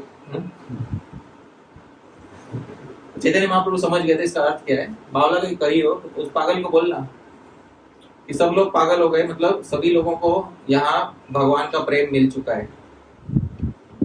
नवद्वीप में जहाँ अद्वैत आचार्य रहते थे वहां सभी को भगवान का क्या प्राप्त हो गया, प्रेम, भगवान की भक्ति प्राप्त हो गई है। बावला की कही हो और उस बावला को कहना फाटे ना बिका है, अब चावल बिक नहीं रहा है, मतलब भगवान की भक्ति का अभी और प्रचार करने की आवश्यकता नहीं है। प्रचार का कार्य पूर्ण हुआ, 12 साल बाकी है, बच्चे में 12 साल में आप अपना कौन सा प्रयोजन सिद्ध करो, अंतरंग प्रयोजन सिद्ध करो। चैतन्य चरितामृत में बताया गया उस दिन के बाद से चैतन्य महाप्रभु बहुत गंभीर हो गए, और गंभीर होने के बाद कौन से स्थान में रहने लगे, गंभीरा नामक स्थान में रहकर अपने जीवन के अंतिम 12 वर्ष श्री चैतन्य महाप्रभु ने श्रीमती राधा रानी के भावों का आस्वादन करते हुए व्यतीत किए। तो ये है परोक्षवाद जो अद्वैत आचार्य बोलते हैं। परोक्षवाद का एक और कार्य ये भी है कि बच्चों को अनुशासन देने में ये बहुत काम आता है। किसको अनुशासन देने में, बच्चों को अनुशासन देने में। तो इसलिए श्रीमद् भागवत में लिखा है, मेरे पीछे कहीं उसके नीचे है, परोक्षवादो वेदोयम, परोक्षवादो वेदोयम, बालानाम अनुशासनम, बालानाम अनुशासनम, कर्म मोक्षाय कर्माणि, कर्म मोक्षाय कर्माणि, विधत्ते यगदम यथा, विधत्ते यगदम यथा। तो परोक्षवादो वेदोयम, वेद में कौन सा वाद है, परोक्षवाद। जो सीधा सीधा अर्थ दिखाई देता है वो तो प्राय नहीं होगा, उसके पीछे कुछ और ही चल रहा है, समझ में आया। तो परोक्षवादो वेदोयम, वेदों में कौन सा वाद है, परोक्षवाद। जब गीता में कृष्ण कह रहे हैं ऊर्ध्वम मूलम अधो शाखा, कौन सा वाद चल रहा है, परोक्षवाद। गीता में बहुत परोक्षवाद है कि नहीं। गीता में पहले श्लोक का पहला अक्षर है, पहला श्लोक का पहला शब्द धर्म क्षेत्र है। धर्म क्षेत्र का पहला जो उसका अक्षर है वो है धर्म। हाँ, धर धर ध और आधा र, उसमें र जुड़ा हुआ है आधा। और गीता का अंतिम श्लोक है यत्र योगेश्वर कृष्ण यत्र पार्थ धनुधर तत्र श्री विजय भूति ध्रुवा नीतिर मतिर मम। अंतिम शब्द है मम, अंतिम अक्षर क्या है म। पहले शब्द का पहला अक्षर धर, अंतिम शब्द के अंतिम अक्षर म। तो पूरा भगवत गीता किसमें स्थित है? धर्म में स्थित है। ये बात समझनी चाहिए। देखो बहुत सारा परोक्षवाद है गीता में भी, बहुत सारी चीजें हैं। पूरा गीता स्वयं ही तो धर्म क्षेत्र में स्थित है। समझ में आ रहा है? गीता स्वयं किसके क्षेत्र में है? धर्म के क्षेत्र में है। कि पहले शब्द का पहला अक्षर धर है और अंतिम शब्द का अंतिम अक्षर क्या है? म है। इस प्रकार पूरी भगवत गीता ही धर्म क्षेत्र में स्थित है। इससे गीता की श्री कृष्ण के साथ अभिन्नता भी सिद्ध होती है, क्योंकि श्री कृष्ण स्वयं धर्म क्षेत्र में स्थित है और गीता स्वयं भी धर्म क्षेत्र में ही स्थित है। गीता शब्द ब्रह्म है, कृष्णा परम ब्रह्म है। ये बात है, ये समझ में आना चाहिए। ठीक है, अब परोक्षवादो वेदोयम। वेद कौन सा वाद बोलते हैं? परोक्ष। बाला नाम अनुशासनम, पर ये बच्चों को अनुशासन देने के लिए है। समझ में आ रहा है? बच्चों का क्या मतलब होता है यहाँ पे? बाला नाम अनुशासनम, बच्चों को ये अनुशासन करने के लिए। यहाँ बाल का मतलब क्या होता है? बाल मतलब बच्चा नहीं, बाल मतलब जिसकी बुद्धि अभी अध्यात्म में अधिक विकसित नहीं हुई है, यानी जो अभी भी कर्मों के फेर में पड़ा हुआ है। किसके फेर में पड़ा हुआ है? कर्मों। इसलिए जो वेदवादी होते हैं ना, वो कर्मवादी होते हैं। उनको कर्म पसंद है अधिक। कर्म करो और स्वर्ग में जाओ। किसमें जाओ? स्वर्ग में। आजकल कर्म की गलत व्याख्या करते हैं, ऑफिस में काम को कर्म बोलते हैं। पुरानी जो व्याख्या है, वेदों में जो दिया हुआ कर्म है, उसी को क्या कहते हैं? कर्म। तो कर्म करो, स्वर्ग प्राप्त करो, आनंद भोगो, पुनः जन्म लो। कर्म करो, स्वर्ग प्राप्त करो, आनंद भोगो। अब समझ में आ रहा है? ये है। तो बाला नाम अनुशासनम, वेद ऐसे बच्चों को, आप समझ रहे हैं भगवान क्या बोल रहे हैं? वेद ऐसे बच्चों को अनुशासन करने के लिए उनको चुटकुले सुनाता है। समझ में आ रहा है? बच्चों को अनुशासन करना होता है ना। बच्चे शासन करेंगे, उसको कठोर स्वर में बोलेंगे, बच्चा मानेगा क्या? नहीं मानता ना। जिसको बच्चे हैं वो समझता है, कठोर स्वर में बार बार अनुशासन करें, बच्चा नहीं मानता। बच्चों को थोड़ा सा एनिग्मेटिक स्पीच, आप समझ रहे हैं? कुछ अरे अरे बेटा देखो, आप समझ रहे हैं? तो इस प्रकार से ये देखो ये क्या है, तो बाला नाम अनुशासन। तो बाल बुद्धि लोगों के लिए क्या है? ये अनुशासन है। बच्चों को कुछ पहेली समझाए, पहेली बुझाई जाती है कि नहीं? तो बच्चों को जैसे पहेली बुझा बुझा के समझाया जाता है, वैसे ही वेद भी पहेली बुझा बुझा के बाल बुद्धि लोगों को समझाते हैं। और कर्म मोक्षाय कर्माणि, वेदों का अंतरंग पर्पस, जो अंतरंग हेतु है, कर्मों से मोक्ष दिलाना है। कर्मों से क्या दिलाना है? मोक्ष दिलाना। पर कर्मों से मोक्ष दिलाना है, फिर भी कर्म बताते हैं। आप समझ रहे कैसे? तो उसमें कहते हैं विदत्ते यगदम यथा, जैसे दवाई देते हैं। दवाई देना है, दवाई देते हैं ताकि उसका रोग दूर हो जाए। किसी का क्या रोग दूर हो जाए? रोग दूर हो जाए। पर रोग दूर कर दवाई तुरंत बच्चा खाएगा नहीं, तो दवाई के साथ साथ उसको कुछ मीठा मिला के खिलाते हैं। समझ में आ रहा है? तो वेद का सीधा सीधा अगर ये ले ले कि भाई संसार निस्सार है, भगवान की शरण ले लो, नहीं नहीं नहीं, ये ठीक नहीं लग रहा। समझ में आ रहा है? तो उसमें परोक्षवाद मिला दो, उसमें कर्मों का जंजाल मिला दो, फिर अब बहुत अच्छा लग रहा है। उसमें व्याकरण होना चाहिए, उदात अनुदात स्वर होना चाहिए, फिर बोलने वाला ब्राह्मण हाथ ऊपर नीचे करके जब दिखाएगा तो उसको अरे वाह क्या अच्छा काम है। अग्निमेढ़ पुरोहितम, है ना? तो बोलेगा जब ऊंचे नीचे स्वर में और स्वाहा करेगा, है कि नहीं? तो तब सच में लगेगा अरे वाह मैं कुछ कर रहा हूँ, है कि नहीं? तो जैसे बच्चे को दवाई पिलाने के लिए बच्चा सीधे से दवाई नहीं पिएगा, तो उसको कुछ मीठे के साथ दवाई मिला के खिलाया जाता है। वैसे ही ये वेद का अनुशासन वैसे है। समझ में आ रहा है? तो इसको वेद में बहुत सारी पहेलियां इसलिए बुझाई जाती हैं, परोक्षवाद इसलिए, और काव्य में इत्यादि में बहुत सारी पहेलियां बुझाई जाती है। चलो कुछ पहेलियां बुझाते हैं, ठीक है? और आप लोग उसका अर्थ जानने का कोशिश कीजिएगा, ठीक है? पहेलियां बुझाएं, चलेगा? संस्कृत में बहुत सारी पहेलियां बुझाई गई हैं। चलो आज कुछ पहेलियां बुझाते हैं, परोक्षवाद करते हैं।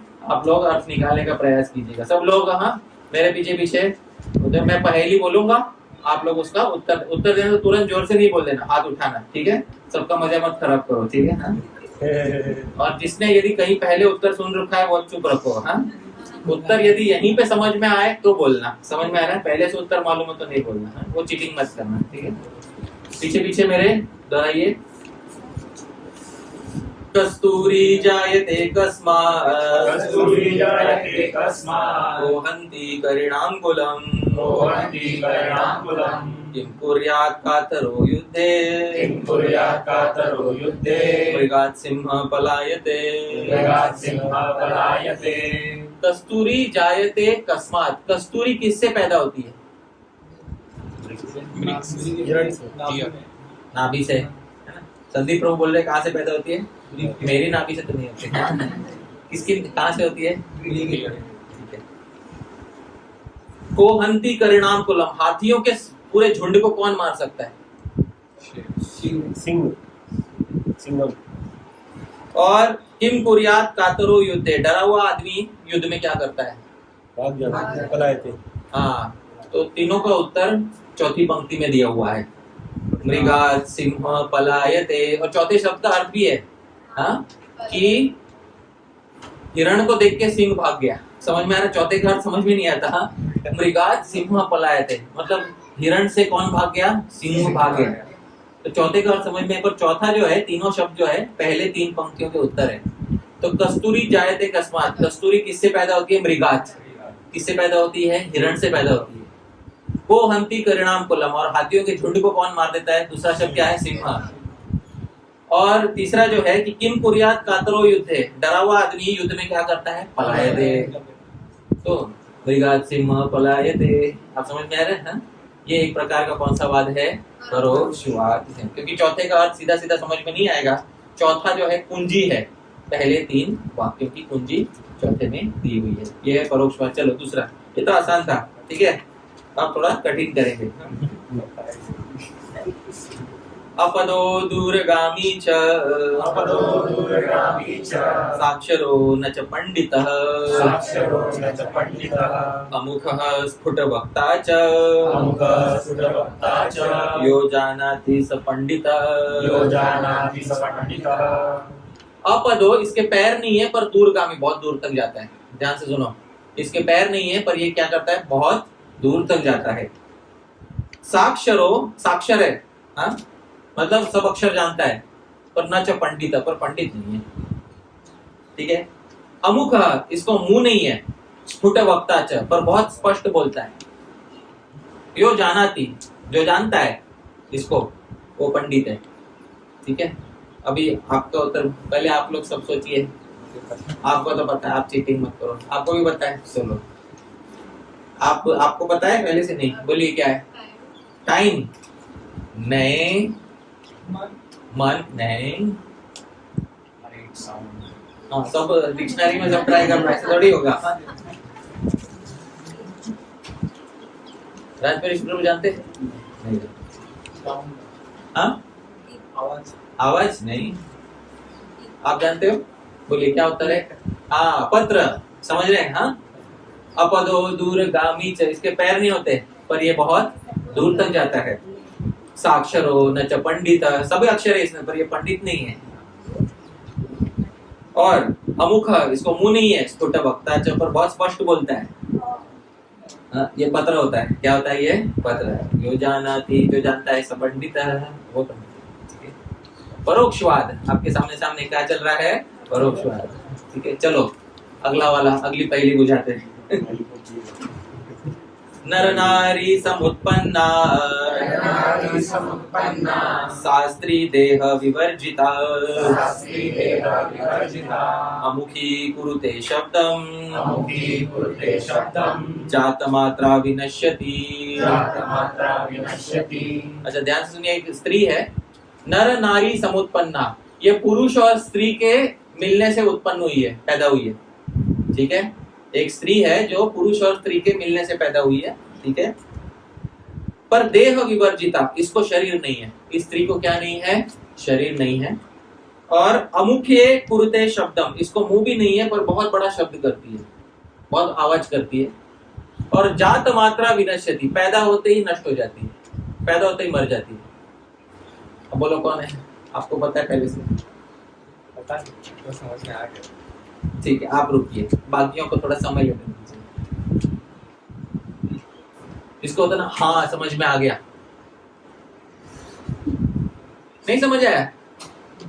अरे मैं बोल रहा हूँ जिसको हाँ समझ आ गया, नहीं समझ आया?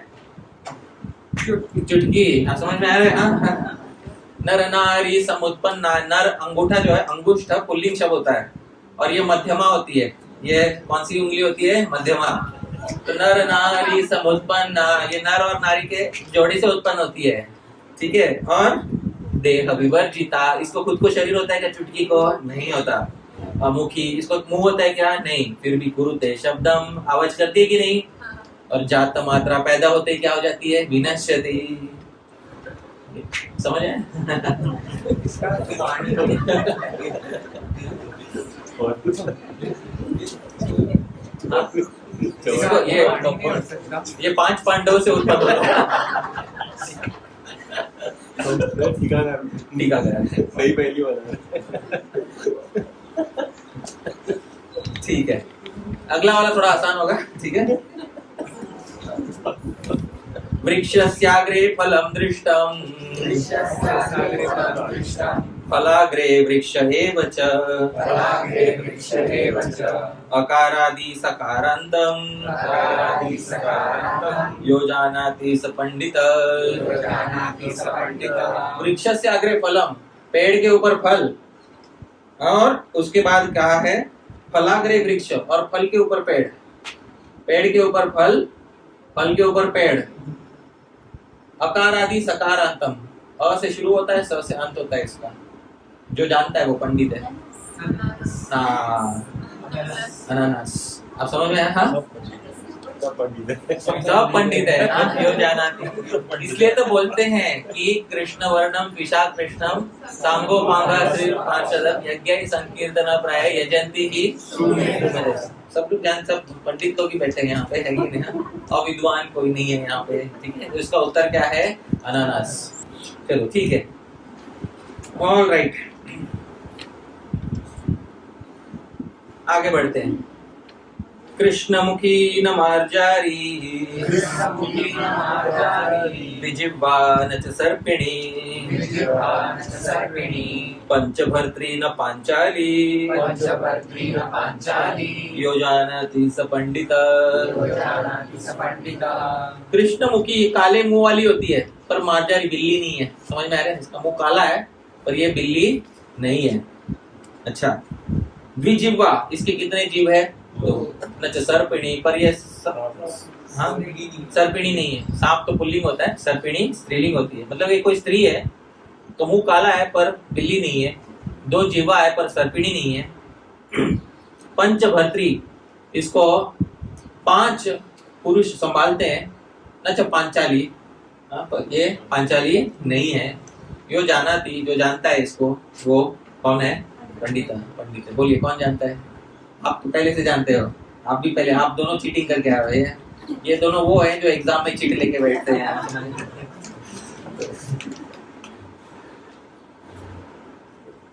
ऐसे सवाल आईआईटी में पूछे जाने चाहिए। ऐसे सवाल होने चाहिए। ये नहीं कि boat was going at 20 kilometre per hour, ऐसे सब सवाल कौन पूछते हैं? लेकिन बोलिए, चलो आप जानते हैं लेखनी, हाँ, तो जो पेन की नीब होती है, हाँ, फाउंटेन पेन की नीब होती है, हाँ, किसी नए कवि के लिखा हुआ कविता है। समझ में आ रहा है? क्योंकि फाउंटेन पेन बाद में आया था, ये कविता उसके बाद लिखी गई है। उसका मुंह जो होता है, उस नीब का मुंह कौन से रंग का होता है? काले रंग का होता है। क्योंकि कितने भेद होते हैं उसके? 2 भेद होते हैं। और उसको कितने अंगुल, अंगुल पुरुष होता है, कितने अंगुल सपोर्ट करते हैं उसको? 5 सपोर्ट करते हैं। पर वो द्रौपदी नहीं होती। जो जानता है वो क्या होता है? पंडित। चलो, ये डिफिकल्ट था, है कि नहीं प्रभु? आउट ऑफ सिलेबस सवाल। चलिए आगे। वृक्षाग्रवासी न च पक्षिराजस, वृक्षाग्रवासी न च पक्षिराज त्रिनेत्रधारी न च शूलपाणी त्रिनेत्रधारी न च शूलपाणी वस्त्रधारी न च सिद्धयोगी वस्त्रधारी न च सिद्धयोगी जलं च बिभ्रन्न घटो न मेघ जलं च बिभ्रन्न घटो न मेघः वृक्षाग्रवासी ये वृक्ष के ऊपर रहता है, न च पक्षीराज, पर ये कोई पक्षी नहीं। त्रिनेत्रधारी, 3 आंखें इसकी, पर न च शूलपाणी, शिव नहीं है ये। शूलपाणी किसका नाम होता है? शिव। हाँ देखो है ना, आधे में समझ गए। हाँ नारियल, ठीक है। तो वस्त्रधारी, ये वृक्ष की छाल जैसा वस्त्र पहनता है। न च सिद्ध योगी, योगी नहीं है। जलम च बिभ्रन, जल ढोता है। न घटो न मेघ, पर घड़ा नहीं है और मेघ नहीं है। कौन है ये? नारियल पानी नहीं, नारियल। पानी वाला नारियल। हाँ पानी वाला नारियल। मुंबई में बोलना पड़ता है। मलाई का ऑर्डर दिया, मलाई का ऑर्डर दिया। देखिए काव्य का संसार बहुत आनंददायक होता है जब काव्य शास्त्र विनोदेन कालो गच्छति धीमताम। संस्कृत में कहा है कि काव्य शास्त्र इत्यादि की चर्चा में बुद्धिमान लोगों का शब्द समय व्यतीत होता है और झगड़ा करने में मूर्ख लोगों का समय व्यतीत होता है। ठीक है ना? तो इसीलिए जो बुद्धिमान लोग बोले गए कलयुग में वो श्रीमद् भागवत आदि शास्त्र या कम से कम काव्य इत्यादि तो पढ़ते ही हैं। हम तो भागवत से शुरू किया था, अभी हम काव्य में पहुंचे। अंत हम भागवत से करेंगे, डरिए मत है, मैं आपको काव्य में नहीं छोड़ूंगा। अंत किससे करेंगे? हम श्रीमद् भागवत से करेंगे। अगला, वने जाता वने त्यक्ता वने तिष्ठति नित्यशः पण्यस्त्री न तु सा वेश्या यो जानाति स पंडितः। वने जाता, ये स्त्री वन में पैदा हुई। वने त्यक्ता, वन में छोड़ दी गई। ठीक है, वन में पैदा हुई और वन में क्या हो गई? छोड़ दी गई, त्याग दी गई। और उसके बाद वने तिष्ठति नित्यशः, प्राय वन में ही रहती है। बहुत समय कहाँ पे रहती है? वन में, शहर में नहीं दिखाई देती ज्यादा ये। पण्य स्त्री, इस स्त्री को खरीद सकते हो पर ना वेश्या, वेश्या नहीं है ये। इसको खरीद सकते हो पर ये वेश्या नहीं है। जो यो जाना, जो जानता है सब पंडित है, वो पंडित है। अब बोलो, इसका तो उत्तर में पढ़ के नहीं आए थे, इसलिए कुछ पहेलियां ऐसी रखी थी जो पहले की क्लासों में नहीं ली गई।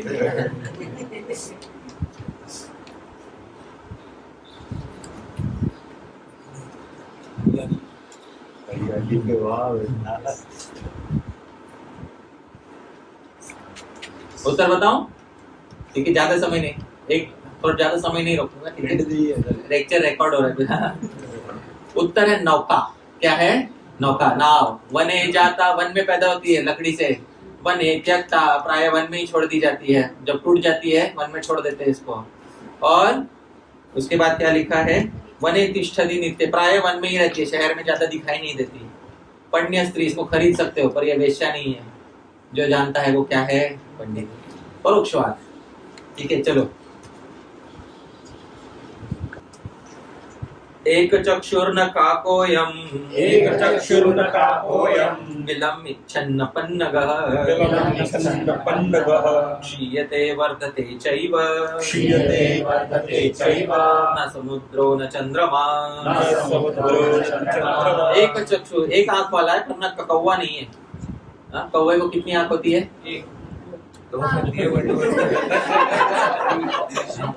यहीं पे तो धोखा खा गए ना हम लोग। कौवे को कितनी आंख होती है? कौवे को आंखों के गोले 2 होते हैं, पर उसमें एक ही आंख सर्कुलेट होती है। समझ में आ रहा है? ठीक है, तो एक चक्षुर न काकोयम, एक आंख वाला है पर ये कौवा नहीं है। ठीक है। बिलम इच्छन, ये बिल या छेद ढूंढता है पर पन्न का, सांप नहीं है। हाँ, छेद ढूंढता है पर ये सांप नहीं है। क्षीयते वर्धते चैव, घटता है बढ़ता है पर ये सूर्य और चंद्रमा नहीं है।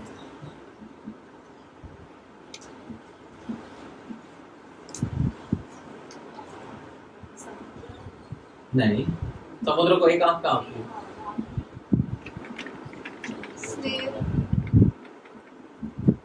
ठीक है, ज्यादा नहीं रोकूंगा आप लोग वहाँ। जैसे काम करते होमवर्क दे देता हूँ, या आप अगली बार भी देंगे। वो बहुत कठिन हो जाएगा, ऐसा होमवर्क नहीं देना चाहिए। गूगल पे सर्च कर लेते हैं। अगला जन्म अगर त्रेता युग में हो गया ना प्रोजेक्ट, तो गूगल नहीं मिलेगा। इसी जन्म में ज्ञान अर्जित कर लो। नहीं, उत्तर है सुई। क्या है? सुई। समझ में आ रहा है? एक चक्षुर, कितनी आंख होती है उसकी? एक। पर कौवा नहीं होता। बिलम इच्छन, छेद ढूंढता है ना भरने के लिए, पर ये सांप नहीं होता। घटता है, बढ़ता है, हाँ? पर सुई धागे के साथ, आप समझ रहे हो, जब उसका धागा खत्म होता है तो ये घटता बढ़ता है। पर ये ना तो सूर्य होता है ना ये चंद्रमा होता है। जो इसको जानता है वो क्या होता है? पंडित है। हमारे गुरुजी ने सिखाया था हमको, पंडित है ऐसे। हमारे गुरुजी ऐसी पहेलियां बुझाया करते थे हमारे साथ। अभी के टाइम पे भी है, बस मुंबई में नहीं दिखाई देता।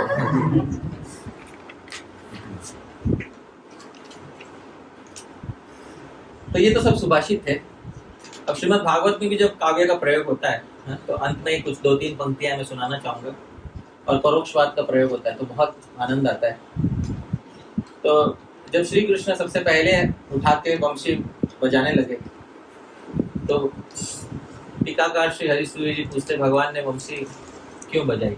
श्रीमद् भागवतम में सबसे पहली बार जब है ना जगऊ वेणु, जब वेणु गीत मतलब ये होता है रास पंचाध्यायी रास लीला होती है, उसके पहले जगऊ वेणु, भगवान ने सबसे पहले क्या उठाई? वेणु उठाया, वंशी उठाई और बजाने लगे। तो श्री हरिसूरी जी का स्वभाव यह है, हर घटना के पीछे एक ही प्रश्न पूछते हैं, क्यों? क्यों किया भगवान ने ऐसा? उसका उत्तर देते हुए कहते हैं, भगवान ने बांसुरी क्यों बजाई? उसका उत्तर देते हैं। मेरे पीछे गाइएगा।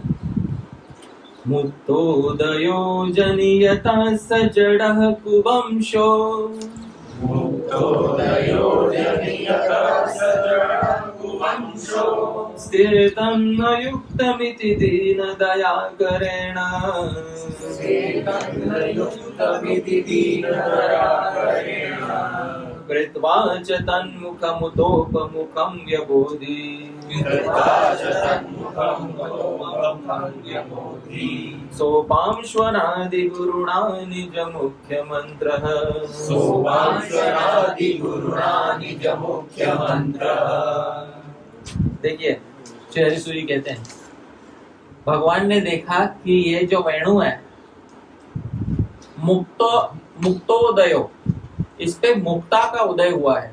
मुक्ता मोती को कहते हैं। वेणु पे क्या लगे हुए होते हैं? मोती। तो इस पे मोती लगे हुए। मुक्तोदयो अजनीयतः स जड़ः कुवंशो, भले ही ये जड़ है, जड़ मतलब क्या? लकड़ी का बना हुआ है। कुवंशो, घटिया बांस से पैदा हुआ है ये। वंश का, वंश मतलब संस्कृत में किसको कहते हैं? बांस को कहते हैं। घटिया बांस से पैदा हुआ है। और इसमें एक अच्छा गुण है, इसमें अच्छे मुक्ता लगे हुए हैं। मुक्ता मतलब क्या लगे हुए? इसमें मोती लगे हुए। ये ठीक नहीं है भगवान, एतन न युक्तम, ये ठीक नहीं है कि इतने अच्छे मोती जिस पे लगे हुए हैं वो इतने घटिया बांस में जड़ वस्तु से पैदा हुआ है। इसलिए भगवान ने क्या किया? दीन दया करेण, भगवान तो है ही दीन दयालु। इसलिए उन्होंने क्या किया? कृत्वा च तन्मुखम उतोपमुखम, उस बांस को उठा लिया और उस बांस के मुंह से अपना मुंह लगा लिया, और उसके बाद व्यबोधि सोपांश्वनादि गुरुणा, हमारे आदि गुरु, हमारे भगवान जगत गुरु ने उस घटिया भांस में मुख्य मंत्र, अपने मुंह से मंत्र फूकना शुरू कर दिया, जिससे उसका उद्धार हो गया। तो ये भगवान ने वंशी क्यों उठाई? ये तो सीधा सीधा अर्थ हुआ, पर हरिसूरी जी इतने सीधे अर्थ बताने वाले कवि नहीं है। पीछे का अर्थ, मुक्तो दयो जनियतः सजडः कुवंशो, भगवान ने देखा कि इस संसार में बहुत सारे ऐसे जड़ लोग हैं, बेवकूफ लोग हैं, जो कुवंश, घटिया कुल में उत्पन्न हुए हैं। कुवंश, वंश का एक अर्थ होता है बांस, वंश का दूसरा अर्थ होता है परिवार। घटिया कुल में बहुत सारे लोग पैदा हुए हैं, पर यदि उस कुल में एक भी मुक्तोदय हो, एक भी मुक्त पुरुष पैदा हो जाए, तो भगवान सोचते हैं ये ठीक नहीं है कि इस कुल में बाकी सारे तो जड़ है और लेकिन एक ही कौन पैदा हो गया है, मुक्त।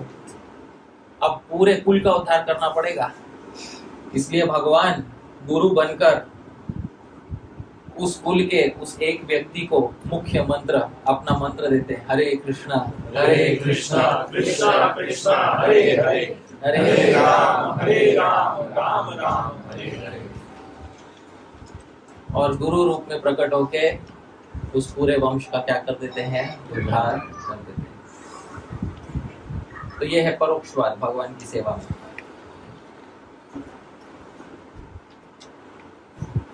वैसे ही श्री कवि कर्णपुर वंशी के विषय में कहते हैं, ये शिखरिणी छंद है, मेरे पीछे गाइएगा।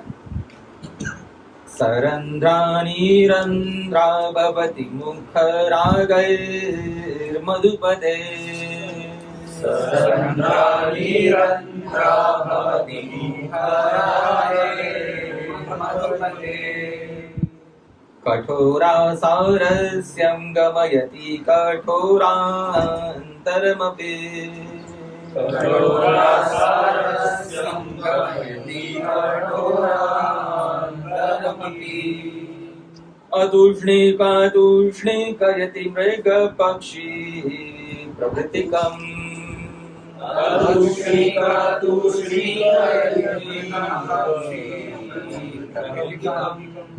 स्वयं वंशे जाता विकलयति सद्वंशजवधू।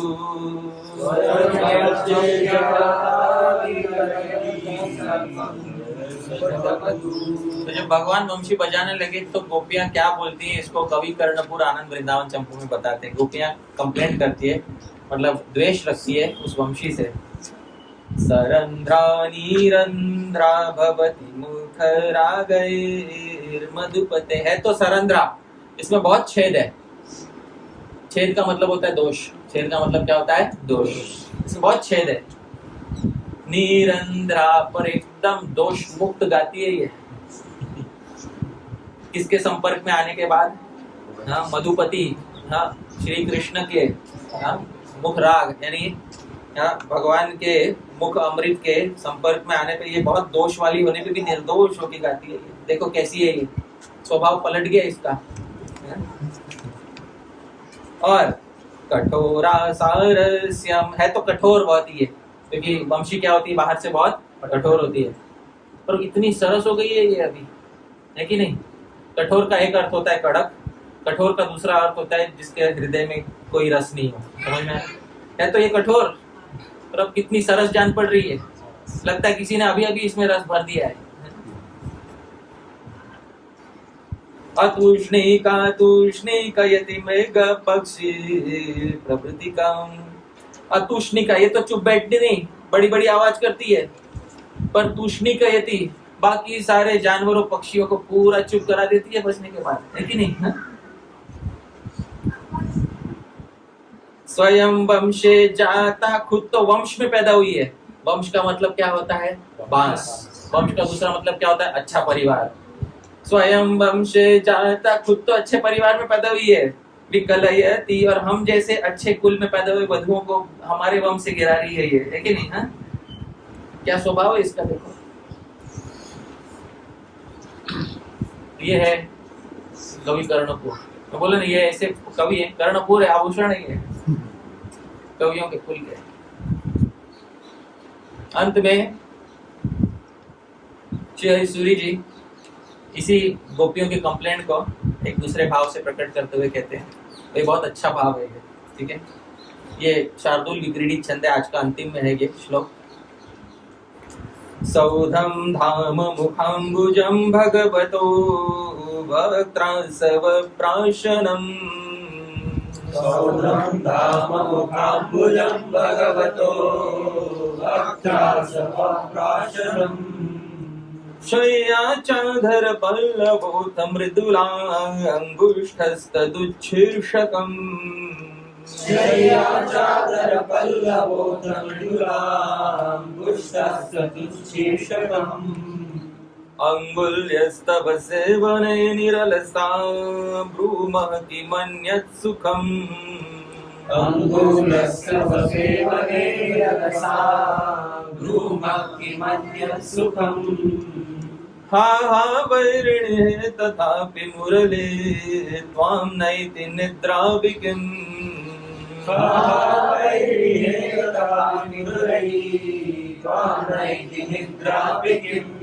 तो भगवान जब मुरली बजा रहे हैं तो गोपी मुरली को देखकर कुछ कहती है, सौधम धाम मुखाम्बुजम। देखो इस मुरली का सौभाग्य तो देखो, मुरली तुम्हारा सौभाग्य बहुत ऊंचा है। तुमको धाम, तुमको रहने के लिए जगह क्या मिली है? सौधम धाम मतलब जिसमें सुधा भरी, जिसमें अमृत भरा हुआ है, ऐसा मुख रूपी कमल तुम्हारे रहने की जगह। बहुत बड़ा तुमको आलीशान महल मिला है, भगवान का मुख रूपी कमल तुमको रहने के लिए मिला है, और पूरा सुधा से यानी पूरा अमृत से भरा हुआ है। अच्छा वो तो छोड़ो, उसके बाद वक्त्रासव प्राशनम, सीधा भगवान के मुंह का अमृत पीना है तुमको दिन रात। भूख की चिंता नहीं तुमको, प्यास की चिंता नहीं, क्योंकि दिन रात क्या पीना है? भगवान के मुख का अमृत। और ये व्यक्ति भी वैसा है, कभी दिन रात बजाता है मुरली। समझ में आ रहा है ना? तुम्हें भूख का टेंशन नहीं होगा। शैया चादर पल्लव, और सोने के लिए देखो तो सही, तुम्हारे सोने के लिए ये निचला जो होठ है ना उनका, वो तुम्हारे सोने के लिए तकिया है, वो है कि नहीं? तुम्हारे सोने का तकिया क्या है? मुरली। भगवान का जो निचला होठ है वो तुम्हारे सोने का तकिया है। देखो कितना भाग्य मिला तुम्हें। अच्छा वो तो छोड़ो, आदमी को तो सिर पे तकिया मिलता है, उससे ज्यादा भाग्यशाली वो होता है जिसको पैर पे भी तकिया मिलता है। समझ में आ रहा है? तो तुम्हें केवल सर पे नहीं, सर के साथ कहाँ तकिया मिला है? पैर पे भी। तो वो पैर पे तकिया क्या मिला है तुमको? तो उसको बोलते हैं मृदुलांगुष्ठस। तो उनका जो मधुर, जो उनका मृदु अंगूठा है, सॉफ्ट अंगूठा है उनका, वो तुम्हारा जो कहते हैं ना पैर पे रखने वाला तकिया, लोड कहते हैं ना जिसको, वो गोल तकिया रहते हैं ना, वो तुम्हारा पैर पे रखने वाला तकिया है। अब बोलो इसके ऊपर और क्या आराम चाहिए? और आराम सुनो, अंगुल्यस्तव सेवने निरलसा। और बाकी उंगलियां, उंगली स्त्री होती है ना, तुम्हारे पैर दबाने में लगी हुई है कॉन्स्टेंटली। ब्रूमहत्यमन्यत् सुखम। बोलो और क्या सुख चाहिए? इससे बड़ा सुख कोई प्राप्त होगा तुमको? हाँ वैरिणी है तथापि मुरली। अरे मेरी, हमारी सौत, हमारी शत्रु हे मुरली, इतना सुख प्राप्त होने के बाद भी त्वाम नहीं तीन निद्रा, लेकिन तुमको नींद क्यों नहीं आती? रात भर आवाज कर रही हो। तो ये है कि नहीं? स्वादु स्वादु पदे पदे यच्छृण्वताम रसज्ञानाम स्वादु स्वादु पदे पदे। तो ये बोलते हैं ना कि भागवतम में रस है, तो पिबत भागवतम रसम आलयम। मुक्त हो जाने तक और मुक्त होने के बाद भी आलयम, रस पियो। मुहुर हो रसिका, तू भी भावो का, आप रसिक हो, आप ये कर सकते हो। ये है श्रीमद् भागवत संबंधी रस इत्यादि का आस्वादन करना। हरिसूरी जी जैसे कवि विरले ही होते हैं। आनंद वृंदावन चंपू के लेखक कवि कर्णपुर जैसे विरले ही होते हैं। तो इनका जितना अधिक रस आस्वादन किया जाए उतना हमारी भगवान में मति होगी। देखिए आपको अभी नहीं लग रहा होगा कि आप बोरीवली में, मुंबई में हैं, ठीक है, क्योंकि कवियों ने आपको काव्य के संसार में खींच लिया होगा इस समय, ठीक है। तो बहुत बहुत धन्यवाद आप सभी का। यदत्र स्खलितं किंचित् विद्वांसः पूरयन्तु तत्, यदत्र सौष्ठवं किंचित् तद्गुरोरेव मे नहीं। यदत्र स्खलितं किंचित्, बोलते समय कुछ गलती हो गई हो, विद्वांस, आप सभी विद्वान हैं, पूरयन्तु तत्, उसको ठीक कर दीजिएगा। यदत्र सौष्ठवं किंचित्, कुछ अच्छा लगा आपको, ध्यान रखिएगा, तद्गुरोरेव, वो सब हमारे गुरुजनों का था, मैं नहीं, वो हमारा बिल्कुल भी नहीं था। तो बहुत बहुत धन्यवाद आप सभी का। आप सब यहाँ पर उपस्थित हुए, और विशेष रूप से मैं राज परीक्षित प्रभु का भी धन्यवाद करना चाहूँगा जो उन्होंने कार्यक्रम आयोजन किया। अनुसूया, अभी दीक्षित नाम है, अनुराधा प्रेम माता जी, अनुराधा प्रेम माता जी। मैं स्मृति पटल पे बिठा रहा हूँ आपका नया नाम माता जी। पहले मोबाइल के पटल पे बिठा लिया, अभी स्मृति पटेल पे बिठा, अनुराधा प्रेम माता जी, राज परीक्षित प्रभु और भगवान कृष्ण प्रभु और किशोरी किशोरी माता जी और जयराम मंजरी, सबका अनेकानेक धन्यवाद, अनेकानेक साधुवाद। आप सभी जो यहाँ उपस्थित हुए आपका भी बहुत बहुत धन्यवाद। हाँ, जो पुराने काल से आ रहे हैं, हाँ, जैसे हमारे प्राणनाथ प्रभु त्रेता युग से आ रहे हैं, ठीक है, हाँ, आपका भी धन्यवाद। और जो अभी आए हैं, आज ही आए हैं, हाँ, आपका भी धन्यवाद, बहुत बहुत धन्यवाद। हरे कृष्ण। हरे श्रीमान हरिपार्षद प्रभु की जय। श्रील प्रभुपाद की जय। जय। ठीक है। तो कुछ प्रश्नोत्तर के लिए समय है या अब सीधा अंतिम प्रयोजन किया जाए? हाँ, ठीक है। हो गया। हमारे जो आचार्य हैं वो परोक्षवाद का उपयोग करते हैं, लेकिन एक ही अर्थ में उसको समेट के देखते हैं। जी दूसरा वो भक्तिमय व्याख्या देते हैं, जी भक्ति के विपरीत हो ऐसी व्याख्या नहीं देते। जी और उसमें एक महत्वपूर्ण मुद्दा ये भी है कि वो ऐतिहासिक तथ्य को नहीं उठाते। हाँ। हम ऐसा नहीं कहते कि ये काल्पनिक है, हाँ। और ये परोक्षवाद को कहने के लिए ही उठाते। जी लेकिन ऐसे बहुत सारे लेखक हैं जो मतलब जैसे तो वो उसका कुछ तो अर्थ देते हैं, भक्ति के विपरीत होता है, उसको उसका जो ऐतिहासिक तथ्य है उसको भी लगाता है। ठीक है। लेकिन बहुत बार हम ऐसे व्याख्याएं सुनते हैं, तो हमारा क्या क्राइटेरिया होना चाहिए उसको स्वीकार करने के लिए या उसको अस्वीकार? ठीक है, तो आपका प्रश्न ये है कि जो वैष्णव आचार्य है वो परोक्षवाद वाले पक्ष को तो स्वीकार करते हैं, साथ ही ऐतिहासिक पक्ष को नकारते नहीं है। आजकल कुछ ऐसे हो गए हैं लेखक जो केवल परोक्षवाद वाले पक्ष को ही स्वीकार करते हैं, ऐतिहासिक पक्ष को नकार देते हैं। उसमें भक्ति की हानि भी हमें होती हुई दिखाई देती है। तो ऐसे जब हम सुनते हैं हमें क्या करना चाहिए? तो हम भक्त है, भक्तों का कार्य होता है भगवान की शरणागति ग्रहण करना। शरणागति के 6 अंग होते हैं। पहला होता है अनुकूल्यस्य संकल्पः, प्रातिकूल्यस्य वर्जनम्। अनुकूल वस्तु का संकल्प कर लेना, प्रतिकूल वस्तु का वर्जन कर लेना। तो जो हमारी भक्ति के विरुद्ध हो रहे हैं, ऐसे किसी भी व्याख्या को हम स्वीकार करेंगे ही नहीं, कभी नहीं स्वीकार करेंगे। वैसे भी जब चैतन्य चरितामृत में दिया है कि बहुत सारे कवि आके चैतन्य महाप्रभु के विषय में कविता सुनाते थे, उसमें जब भी कहीं पे कोई विवर्तवाद, निर्विशेषवाद इत्यादि होता था तो स्वरूप दामोदर गोस्वामी उसको हटा देते थे, बोलते थे ये ठीक नहीं है, स्वीकार नहीं करते थे। तो जो पूर्व के आचार्यों ने किया है उसी का अनुसरण हम करेंगे। पूर्व में भी बहुत सारे ऐसे कवि हुए हैं जिनमें प्रतिभा तो है, वो पर प्रतिभा भक्ति के अनुकूल नहीं है। तो उसके ऐसी प्रतिभा का कोई अंत में कोई लाभ नहीं है, क्योंकि जो प्रतिभा आपको नास्तिक बना दे उस प्रतिभा से कोई लाभ नहीं होने वाला है। तो ये उस प्रश्न का उत्तर है। ठीक है जी। People say that like अगर हम लोग बोलते हैं this Bhagavad Gita is the Bhagavad Gita, तो लोग बोलते हैं like here your ISKCON people are also giving their own opinion. हम लोग को पता है कि ऐसा नहीं, but how to get developed? तो जब हम प्रचार करने जाते हैं उनको भगवद गीता देते हैं, बोलते हैं दिस इज ये भगवद गीता है, तो लोग बोलते हैं ये नहीं, ये तुम्हारा मत है। तो ऐसे लोगों को कैसे समझाएं? तो देखिए, पहली बात तो ये है कि भगवद गीता के बहुत सारे संस्करण हो चुके हैं। उनमें से बहुत सारे संस्करण जो हैं अर्थ को अच्छे से समझाते भी हैं। जब हम कहते हैं कि केवल यही भगवद गीता है, तो हम प्राचीन आचार्यों की टीकाओं को भी एक प्रकार से नकार देते हैं।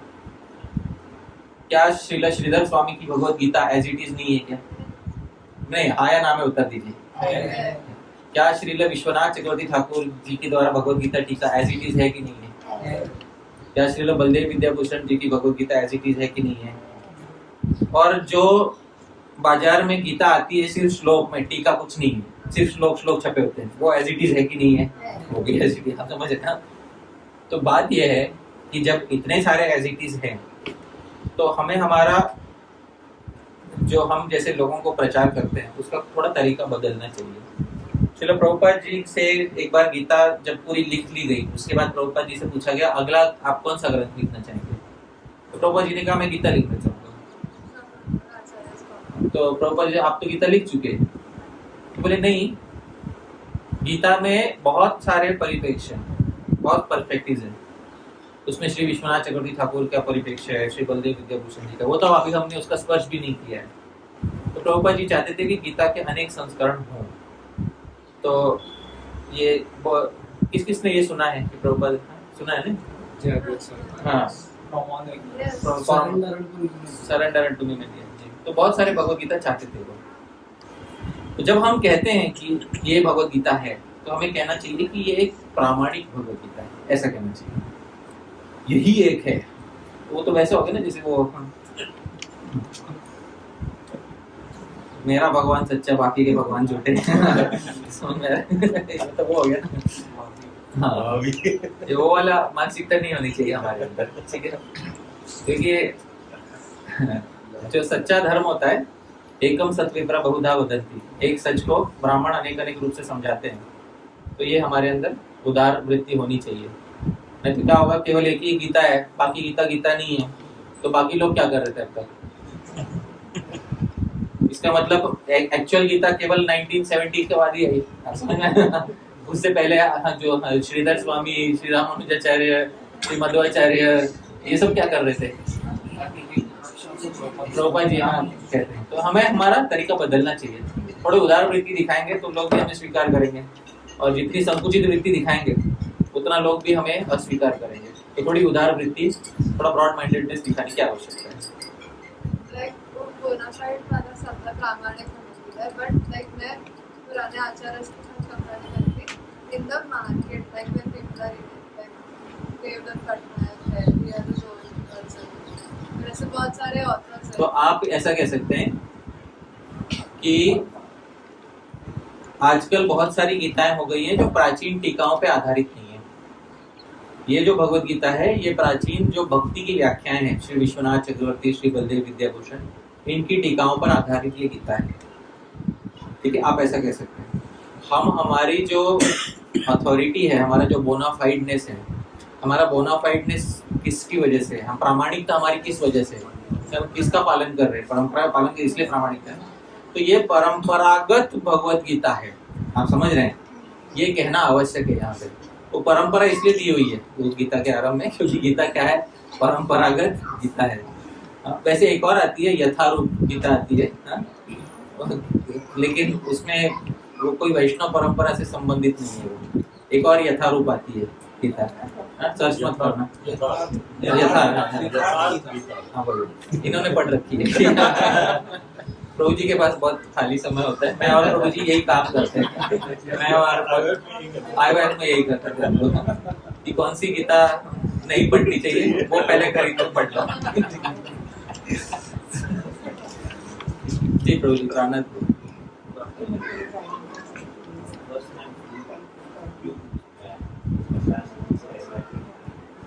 पहली बार भगवान ने वंशी क्यों बजाई? हाँ, तो श्री हरि सूरी जी कहते हैं, मुक्तो दयो अजनीयतः सजड़ः कुवंशो। ये बांस का टुकड़ा देखो, घटिया कुल में जन्मा है। क्यों? बांस कीचड़ में जन्मता है। यदि आप देखोगे, बांस कहाँ जन्मता है? कीचड़ में जन्मता है। हाँ, नदी के किनारे बांस उगता है, वहाँ कीचड़ होता है। तो कुवंशो, घटिया बांस है ये। पर किसी ने इसको ऐसा रूप दे दिया है, और इसमें अभी मुक्तोदय, मुक्ता उदय हो गए। मुक्ता किसको कहते हैं? मोती को। इसमें मुक्ता उदित हो गई, इसमें मुक्ता दिख रहा है अभी मेरे को। तो इसका वंश तो घटिया है, पर इसमें मुक्ता है, मुक्त उदय हुआ है। ये तो अच्छी बात है। इसका एक गुण स्वीकार कर लेता हूँ मैं, बाकी दोष हटा दो। एक गुण स्वीकार कर लेता हूँ, पर इसके दोष कैसे हटाऊं? तो मैं इसके मुख से अपना मुख लगा के, गुरु बन के इसमें अपना मंत्र फूंक देता हूँ। आगे कोई इसके तिरस्कार नहीं करेगा, सब इसकी गुण गाएंगे। दूसरा अर्थ कि भगवान जगत के गुरु हैं। उन्होंने देखा कलयुग में बहुत सारे घटिया कुल में लोग उत्पन्न हुए, कुवंशो, पर उसमें भी यदि कोई एक भक्त हो जाए, मुक्त उदय हो, मुक्त का उदय हो जाए। मुक्त का दूसरा अर्थ होता है मुक्त पुरुष, यानी भक्त यदि जन्मा है, भगवान सोचेंगे पूरे कुल का मैं उद्धार करूंगा। इसलिए भगवान स्वयं गुरु बन के, क्योंकि गुरु और भगवान में अभेद होता है, एक दृष्टि से क्या होता है? अभेद होता है। गुरु बन के भगवान मुख्य मंत्र उसके कान में फूंकते हैं, जिससे पूरे परिवार का उद्धार हो जाता है। मुख्य मंत्र का दो अर्थ होता है। मुख्य का एक अर्थ होता है मेन मंत्र। इस युग में सबसे मुख्य मंत्र कौन सा है? कलयुग कली संतरण उपनिषद के अनुसार हरे कृष्ण मंत्र। मुख्य का दूसरा अर्थ आता है मुख्य भाव, जो मुख से उत्पन्न, भगवान के मुख से निकला मंत्र, यदि मुख्य मंत्र की बात, ठीक है। तो ये उसका, तो उसमें बहुत सारी चीजें चल रही है एक साथ, बहुत सारे परोक्षवाद। परोक्षवाद और वक्रोक्ति समानांतर। वक्रोक्ति एक प्रकार का परोक्षवाद करने में उपकरण है, सहायक है। श्लेष से भी होता है, वक्रोक्ति से होता है, सबसे आप परोक्षवाद कर सकते हो, है कि नहीं? वक्रोक्ति क्या होता है? वक्रोक्ति क्या होता है? कहने वाला कुछ कहता है, सुनने वाला कुछ और ही अर्थ निकाल लेता है, उसको क्या कहते हैं? वक्रोक्ति। मुंचमानम दिनम प्राप्तम मंद नंदी हरांति के। एक प्रेमिका रूठ गई थी प्रेमी से, दरवाजा बंद कर लिया उसने। प्रेमी रात भर दरवाजा ठकठकाता रहा, तो सुबह हो गई। प्रेमी बोलता है मुंचमानम दिनम प्राप्तम, छोड़ो मान, मुंचमानम दिनम प्राप्तम, अब तो दिन हो गया। अब वो सुनती है मुंच माँ नंदिनम प्राप्तम, नंदी मिल गया तो छोड़ना मत। समझ में आ रहा है? मुंच माँ नम दिनम नंदिनम प्राप्तम। बोलते मंद नंदी हरांति, कह रहे मूर्ख, नंदी तो शिव जी के मंदिर में होता है, यहाँ कहाँ होगा? समझ में आ रहा है? उसने बोला मुंच मानम दिनम प्राप्तम। ये थोड़ा कठिन एग्जाम्पल होगा, थोड़ा आसान एग्जाम्पल समझ। एक बार एक दुकानदार ने अपने सेवक को बोला, बेटा ये मैं लिख के दे रहा हूँ, ये दुकान पे लिख के आना, रविवार को दुकान बंद रखा जाएगा। तो वो दुकान पे लिखा है, तो सोमवार को आया वो, तो देखा कि लोग हंस रहे दुकान पे, तो उसने कहा रविवार को दुकान को बंद रखा जाएगा। समझ में आया? एक उसने लिखने को बोला था बंद रखा जाएगा, इसने लिखा बंदर खा जाएगा। समझ में आया? तो ये होता है वक्रोक्ति, ठीक है। हाँ, अनुकूल भी बिगाड़ती है। तो ये एक प्रकार की वक्रोक्ति होती है। दूसरी प्रकार की वक्रोक्ति होती है काकू वक्रोक्ति। काकू वक्रोक्ति का होता है रेटोरिकल क्वेश्चन को भी वक्रोक्ति कहते हैं। तो रेटोरिकल क्वेश्चन पूछते हैं ना कि अरे वो पास हुआ कि नहीं? समझ में आ रहा है? डेफिनेटली हुआ है, आप समझ में आ रहा है? इसको वक्रोक्ति कहते हैं, जिसका उत्तर पहले से ही पता होता है पर फिर भी सवाल पूछ लिए जाते हैं, उसको क्या कहते हैं? वक्रोक्ति। दो प्रकार की। तो उसका व्याख्या है चंद्रालोक में, वक्रोक्ति श्लेष काकोभ्याम वाच्यार्थांतर कल्पनम मुंचमानम दिनम प्राप्तम मंद नंदी हरांति। तो एक डेफिनेशन और एग्जांपल एक ही श्लोक में दिया गया। तो ये वक्रोक्ति है, ये भी परोक्षवाद में सहायक है। श्लेष भी परोक्षवाद का सहायक है। कई अलंकार परोक्षवाद के सहायक अलंकार है। अपरोक्षवाद को परोक्ष इज क्रिप्टिक, अपरोक्ष इज डायरेक्ट, ठीक है। जो परोक्षवाद के मानने वाले आचार्य हैं वो बोलते संसार में कुछ भी अपरोक्ष नहीं है, सब परोक्ष है, सब में कुछ ना कुछ परोक्ष है। एक ऐसा सेंटेंस बोलो जिसमें कुछ भी हिडन नहीं है, बोलो।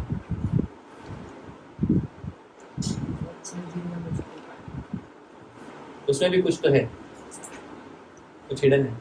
आज बीमार होने का दिन था, समझ में आ रहा है? You can take out a hidden meaning from any particular statement। मैं बोलते देखो दीवार सफेद है कि नहीं? सफेद है कि नहीं दीवार? है? इस वाक्य में कुछ छुपा हुआ है? नहीं ना, छुपा हुआ है ना। राज परिषद प्रभु घर कितना साफ रखते हैं, समझ में आया?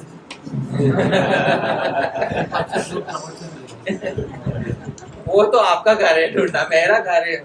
मैं बोला दीवार कितनी सफेद है, कुछ छुपा हुआ है उसमें। परोक्षवाद सब में है। आम मीठा है, देखा महाराष्ट्र के आम कितने अच्छे अच्छे है ना। हाँ। तो ये ध्वनि वाले जो होते हैं, जो परोक्षवादी होते हैं, उनके लिए संसार में कुछ भी पीछे कुछ ना कुछ छुपा हुआ है, ये बात है, ठीक है। चलो आज यहीं पे विराम देते हैं। बहुत बहुत धन्यवाद आप सभी का। श्रील प्रभुपाद की जय। हरे कृष्णा। हरे कृष्ण।